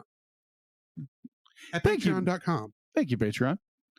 So that's my money. So that is my third dislike. What is your third dislike? Every single character in this movie is annoying. Every single one. No, I take it back. Okay.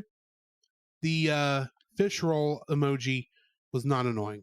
The fish roll emoji? That was in the loser lounge? Oh, yeah. He wasn't annoying.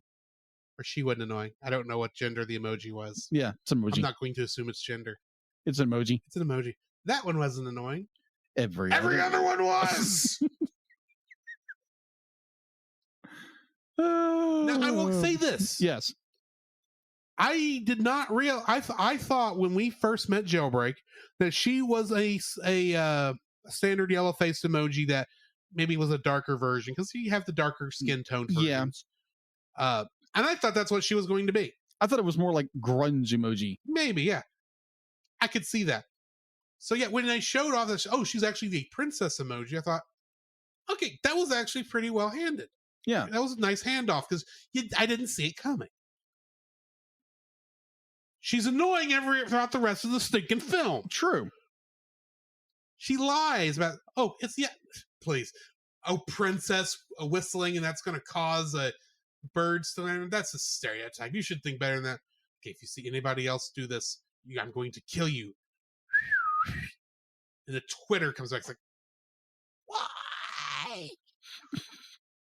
That was not even a funny joke. There's None not funny of the jokes in this film are funny. They didn't work. Which means every time a character says it, they become more annoying. Which means every 5 nanoseconds of this film, somebody is saying something annoying, which makes all the characters annoying. And that's going to kill something for me faster than anything else. If I don't like your characters, I ain't going to like your film. And guess what? And that's the thing. At least every other movie for instance, we watched 100% Wolf last week. Yeah.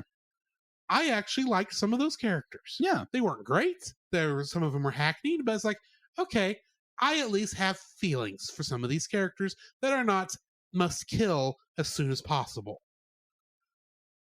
This film wanted me to hack into my phone and delete every emoji on it.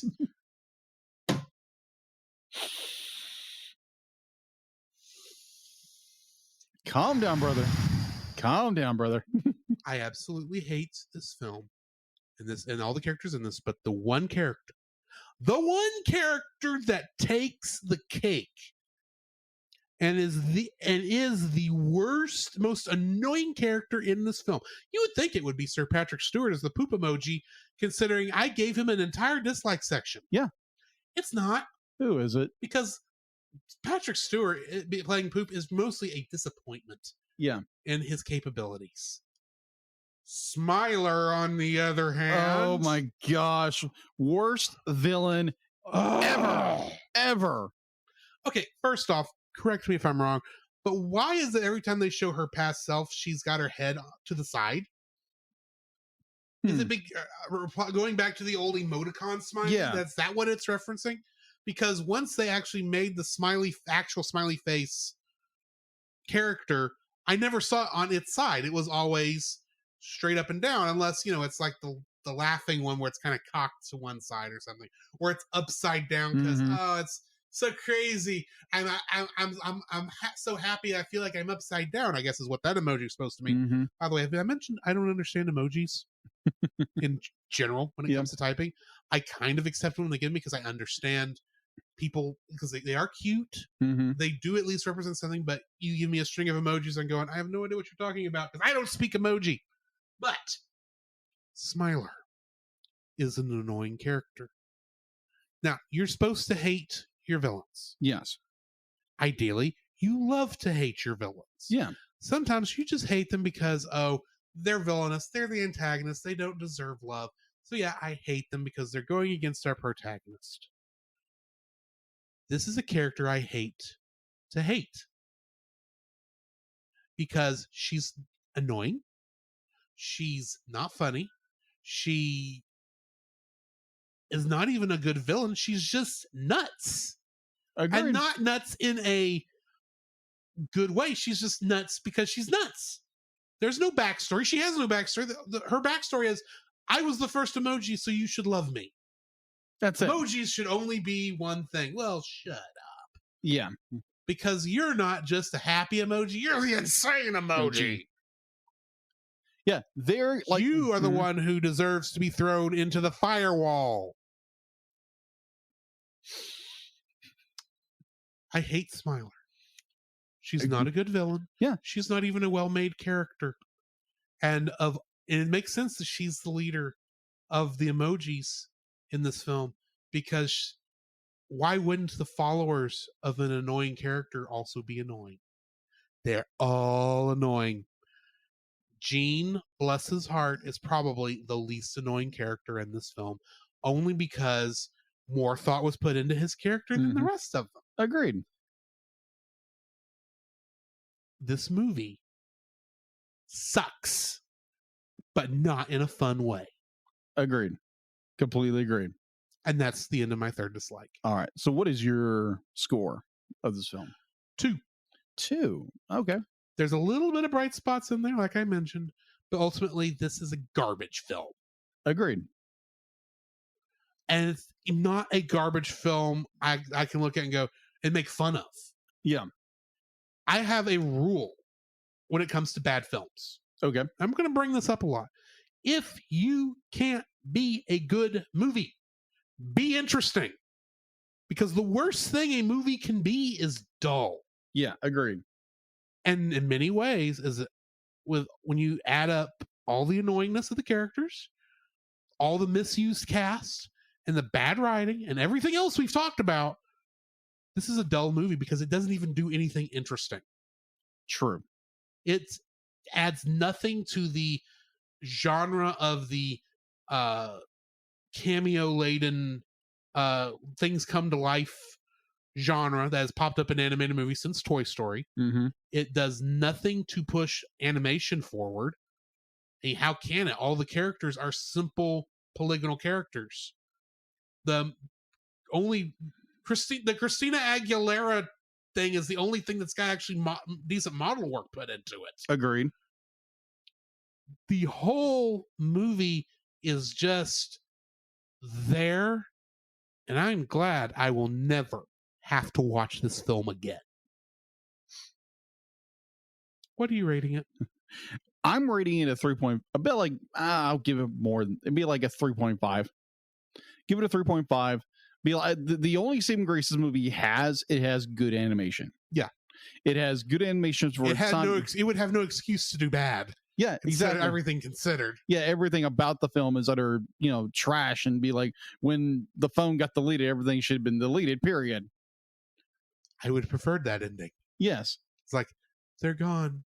We're free. We can leave. Yeah, like an Avril Lavigne song says, "Be like so much for my happy ending." But a 3. And have that be the song we leave on. There we go. Followed by, "Isn't it ironic?" Yes, but yeah, just be like the only saving grace this movie does have. Be like, I'm kind of torn between a 3.5 and a 4 in this film because the animation is very well done. I'm going to give them credit on that. So to give it I'm going to give it a 4 just to get just to balance that out. Giving it a 3.5 is like it's like you get good animation in this film, but you have a terrible story, terrible characters, terrible plot points, and it's just a terrible movie. But the animation is good, so I can't rate it lower than a 4. You gave it 4. I gave it a 4. Animation. It's got good animation. It's got good animation because they had no excuse to give it bad animation. I agree with you. All these character models are, on one hand, a lot of the character models are spheres, and the other character models are so simplified that you can't animate them bad, short of having them weirdly morph from one thing to another. Yeah, agreed. And sort of having them, just as long as you have them move in a semi-realistic way, yeah, you can't do this bad. This is Walmart commercial grade CG animation in terms of model work. Okay. That with tons of money put into it, mm-hmm. which is why it looks good. You have no excuse to make bad. That's the reason the animation's good. Yeah. Okay. If you're giving it a 4, that's your business. Yeah, there again, torn between 3.4, 3.5, and a 4. So be like, the only grace I'm going to give this film anything is it's got good animation. You got good points on that. Be like, but I'm going to I'll be like, I'm torn between a 3.5 and a 4. That's it. Still means I don't like this movie. This movie is stupid. And it's not even stupid in a fun way. No, it's not. It's a bland, boring film. So, but we are now past our first movie of Bad Movie Month. Praise the Lord. Next week, we are reviewing Food Fight. Fun. Another film from the fairly new genre of inanimate objects come to life with tons of cameo appearances. but it's bad in a different way. Agreed. We will get to that. We'll get there when we get there. Yes. Let's get into something in the a little meantime, better. let's have some fun. It's time for Cassandra's revenge on Rapunzel's Tangled adventure. TAS. And the masters of the universe. Cats are on the move. Cats are loose. Cocktails, woo.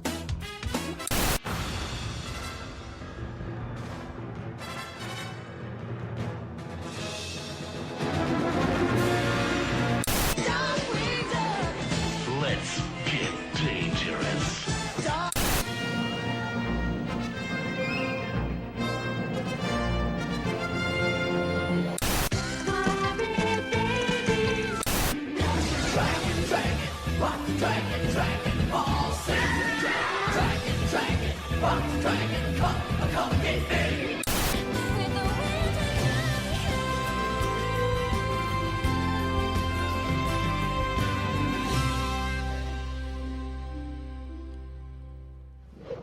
Jacob, do you know where we are at?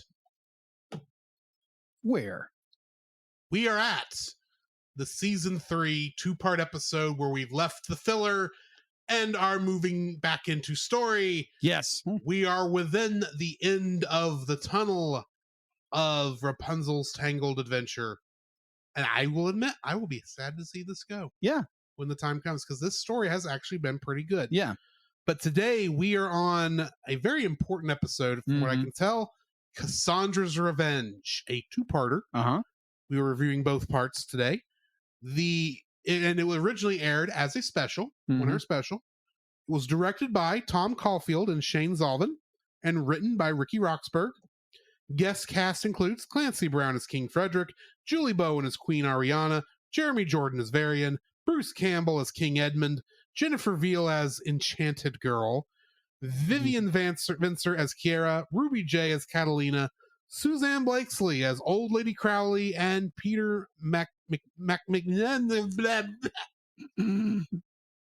Peter McNicol as Nigel. Getting into the summary. When Rapunzel feels ready to settle down and begin living a normal life, Cassandra returns to Corona with a score to settle. Dun, dun, dun. Dun, dun. Getting into the trivia for this one. There's a running gag in this episode as Rapunzel's boyfriend Eugene talks about his age throughout the special 1 hour of season 3 and this series respectively. He's apparently 26. Mm-hmm. Not 25. Or 24 as he thought he was. Yeah. Well, he thought he was 25. Yes. Now, Oh, no. He thought he was 24. He thought he was turning 25. Today, but in fact, he's actually 26. And that makes him worry that he's aging too fast. Yeah.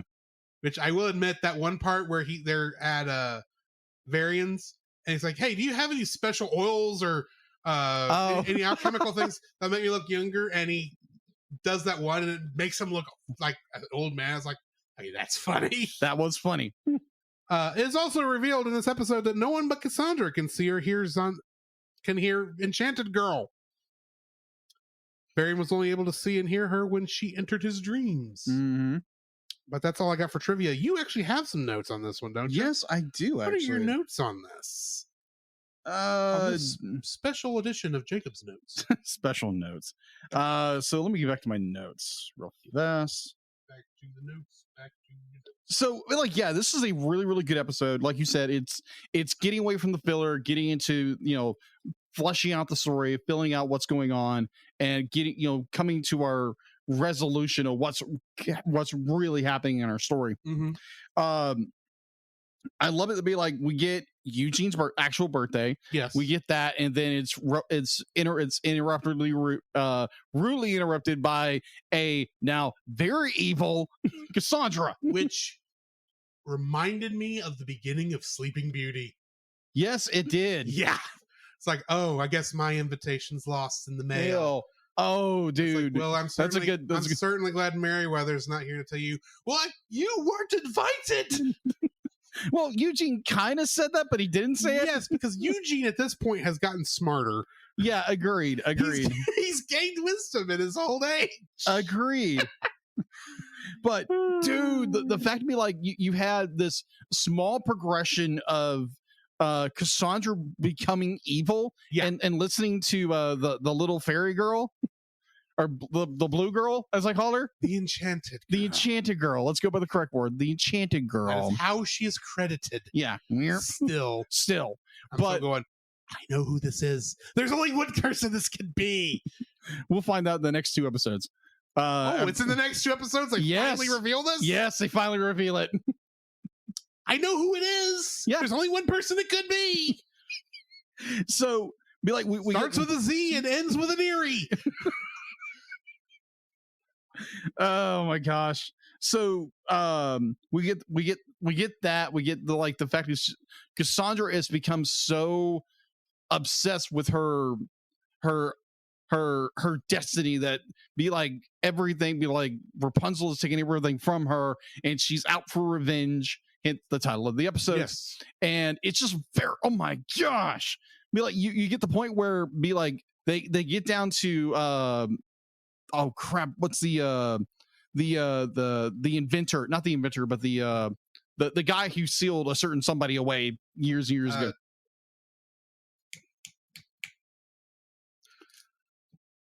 He was in Vigor the Visionary. Yes. Crap. Tantalus or something like that. Yeah. Demantius. Demanicus. Yeah, they get down to Demanicus's lab, which is now Variant's lab. It's just like, was his lab until Cassandra destroyed it. But it's like, oh my gosh. Be like, this is a girl that went from season one who is just trying to do her job, trying to babysit this princess, to, being a part of the party, betraying her friends. And then it's just like you get in this scene where, like, in the party, it's just like the first thing caught to my mind was like, oh crap, she's become her mother. Yeah, literally. Like the vindictiveness and like the vile of everything. It's like, oh really? It's like, oh crap. The actor who's playing it is playing it to a hilt, and be like, well, she did play Elphaba and Wicked at one point, but man, it's so good, so good. And then it's just like and we're at the point where Cassandra needs to make her fortress. Be like, she takes the destroyed tower and makes her own tower out of it. Yeah, that was like, oh, that's ironic. That was so good. Really? And then she gets her the other incantation. Yes, we get 2 incantations in this. Yes, we do. And it's so good. Be like, Rapunzel goes Super Saiyan. She does. And if you go that way, be like, Cassandra goes Super Saiyan Blue. Super Saiyan Blue. But be like, you get the crescent high above, which is like when I first saw it, I was like, oh crap, this is not good. Like, she got another power. So then we get into episode 2, which be like, this first episode is very well done. They have literally be like, Cassandra has turned like literally turned to the dark side. Yes. And it's so well done, and it's so well done because we have throughout season 3 we have this more hesitation. She has fear, and in these episodes, nope, she is full on bore villain, and I freaking love it. Indeed. Which still means that I am looking forward to the redemption I'm assuming is going to happen. Oh, it's going to happen. Because I cannot see this character just being, oh yeah, I'm the villain now. You liked me. We're going to go full tragedy on this. It's like, okay, this is still a kid's show. Zip. Yes. Zip. Yes. Zip that lip. Got it. It's like, this is still a kid's show. So there has to be, she's going to go full on villain, but she's going to have that last minute heart reawakening and coming back to the side of good. Yeah. It has to happen. It's just how this. Well, admittedly, I've seen a screenshot, but so I kind of know it has to happen at some point, right? But especially when she realizes who Enchanted Girl really is and what her goals really are, and how she probably really betrayed her mother too.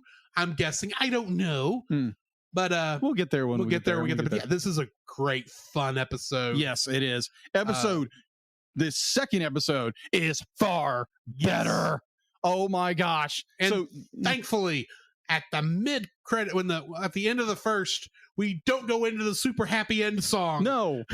Which was thankful. Thank you. You've listened to me 3 years ago. All right, so going into this episode 14, I think. I gave up on the numbers. Yeah. It's a 2-parter episode. It's part 1, part 2, and it's fun. It's great. It is so good. I completely agreed. This is episode 13 and 14. So we get into this episode, which is freaking fantastic. So we get Variant has been kidnapped from the previous episode, by Cassandra, because one, she needed the scroll, she needed the mannequin scroll, and then she needed the translator, which was Variant. Yes. So then you get one of my favorite songs. Well, it's like, the scroll is not going back to worthless without the translation. Oh my gosh, yes. And now that I've destroyed the key, the only one who can translate it is me. Oh, I shouldn't have said that. Why did I with my big mouth? So I need you now. Okay. It's like, come here, little man. You're coming with me. Oh my gosh. With me if you want to live. Literally. But like one of my favorite songs comes up is between Nothing Else to Lose, between Cass and Variant. Nothing Left to Lose. Yeah, Nothing Left to Lose. So it's just this idea, because obviously Variant was a villain of season 1. Right. He had his redemption arc in season 3. And now you have Cassandra. Very quick redemption arc, but yes. Yeah, very quick redemption arc. But it's so well done. It's this idea that like he knows what she's going through. And it's literally, Cass is blind to her own vengeance. She's blind to everything. And that entire song, you get this brief little moments where she's singing, and it's animated very well, where it's like, was like, now I have nothing left to lose. Yes. It's like, you can tell, be like, she's having doubts. She's having doubts. She's like, be like, I'm taking away everything Rapunzel took from me, but she knows, it's tearing her apart to do this. Yeah. So there's points throughout this entire episode where it's I don't want to do this, but if you don't do that, if you don't give me this or let me do this, I don't have no choice. So it's this person who is conflicted and so torn. But what's interesting, is she approached this like her mother would. Yeah, she does. Because at any point, Cassandra could have quoted her mother and says, "Oh look, I'm the bad guy now." Oh, yeah. Nope. Nope. Not saying a word. Not saying a word. Anyway. Yeah. Anyways, I recognize there's going to have to be a fight between Rapunzel and Cassandra before this is over. Yeah. Where they're going to have to come to blows and nearly kill each other. Yeah. Kind of. It's the shonen anime way. Yes. This show is taking a lot of cues from. Yes.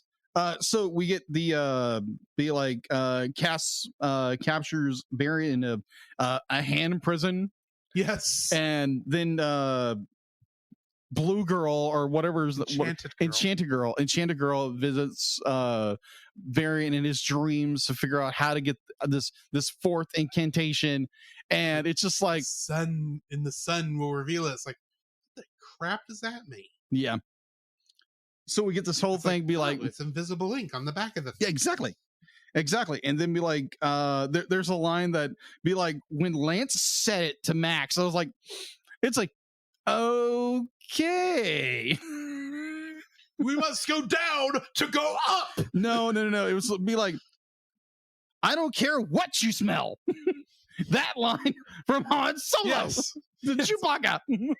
I don't care what you smell. But that was I heard that. I was like, they just quoted Star Wars. That's awesome. Oh, look, what a new smell you've discovered. But still, the whole part where they're trying to get up there and Angry says, we're missing all the action. Quite literally, you are. Yes. And then it's the fact to be like, Enchanted Girl says, be like, let them in, Yes. finish them off. And it's just like, oh, okay, you're planning something, you little, be like, Enchanted Girl. Yeah. Enchanted Girl. But it's just more, and then you get, be like, huh? Z, exactly. But I mean, like you get this entirely great setup where it's like Rapunzel would be like, I'm not going to fight you. I can't do this. Be like, you're my best friend. I can't do this. And it's basically, you see where Cassandra has gone in her thoughts and her anger. It's just be like, okay. And then I'll just threaten people you love. Be like, you're going to give me what I want. Be like, oh, I really don't want to do this, which is there again. It's her conflict. And then it's just more like, oh, the fourth enchantment. It's like, oh my gosh. Yeah. It's like throws the enchantment. And then it's, oh, I completely forgot about the Rapunzel wanted to propose to Eugene. Yes. Yeah, that was a good point. That was a good point. Okay. So yeah, they're both ready for it now. They're both ready for it. We just now have to wait for the 3D movie. Yeah. Short. The 3D movie short. It's going to happen. Yes. So then we get Rapunzel's third or fourth enchantment. It's the fourth spell from the fourth spell. She's got two. Actually, she's got three. Yeah. And Cassandra assumingly has two. Because she technically should be able to use. That's right. Because Rapunzel can't use the decay spell right now because she doesn't have the black rocks, because that's with Cassandra, right? No, she can still do it. Okay. Well, then I don't understand why if they know any of the four of them know the enchantment, why they can't any of them just do it. But anyway, I think it's just more, it's set towards the certain characters. Yeah, that makes sense. Yeah. From that point of view, I'm talking about technically. Yeah. And then obviously, Rapunzel goes Super Saiyan 3, I guess. Yes. Well, her hair doesn't grow, so it's really only Super Saiyan 2, maybe? Yeah, Super Saiyan 2. But she's not bulky or anything. But anyways, dude, I mean, like, it's such an amazing fight. And then you get Enchanted Girl where they're in the background and her shadow changes for a fraction of a second. I'm missed like, that fraction, I'll be honest. My gosh. But let's face it, I know who the frick it is. Oh yeah. Go back and watch it. In that scene, you'll see it.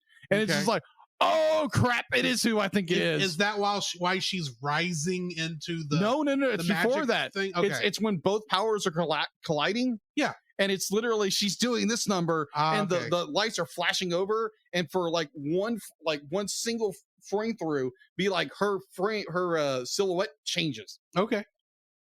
To a certain but it's like Z. Z. So we're calling it right now Z.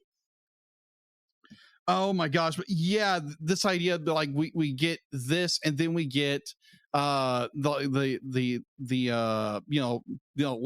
said let him go. And it's just that big power burst from the new incantation, the Rapunzel. And I'm like, I am freaking blown away. I'm like, oh my gosh, we're getting an actual power to power fight. Yeah. And it's just like, oh my gosh, this is freaking amazing.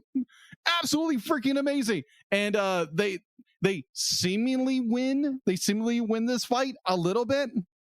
And Cassandra's moonstone is cracked. Yeah. And I'm like, oh, that's gonna play an important part later. Oh, I bet it does. It would have shown it if it didn't. Exactly. So yeah, we get this amazing episode, and then we are fastly approaching the end of season 3. Yeah. And this gets good. Oh, I can tell this has already been extremely good story writing, and it only gets better from here. Okay. I'm looking forward to the next one where we go to the Spire. Yeah, Spire. But anyway, join us next time for that one. You got anything to add before we end this episode? Nope. All right. Well, join us next time for Food Fight, along with more Rapunzel's Tangled Adventure, and we will well, this has been Drew. This is Jacob. And we'll catch you in the next frame. You can follow Jacob on his Facebook at Jacob B. Heron. His Facebook page, Jacob's Daily Art Corner, where he tries to draw each and every day. his Instagram at Jacob B. Heron, his Twitter at Jacob Heron, and his Letterboxd at Jacob Heron. You can find Drew on Facebook at Drew Dodgen, his Facebook page Drew's Photo Bin to see his photography, his Letterboxd page at ggeorge759, his Twitter at ggeorge759, and Instagram at Drew Dodgen. You can like us on Facebook at the Cellcast Podcast, on Twitch at the Cellcast Gaming, on YouTube at Cellcast, on Twitter at cast_cell. The Cellcast can be found at Apple Podcasts, Google Play Podcasts, Stitcher, Spotify, or anywhere else fine podcasts are downloaded from. Please rate and review us where you found us, and also on Podchaser. Email us at thecellcastpodcast@gmail.com. The Cellcast is a proud member of both the Pop Americana and Culture Box media networks. For more information, please see the link in the description. Our theme song is Drop and Roll by Silent Partner. And remember, that's Cell, with a single L.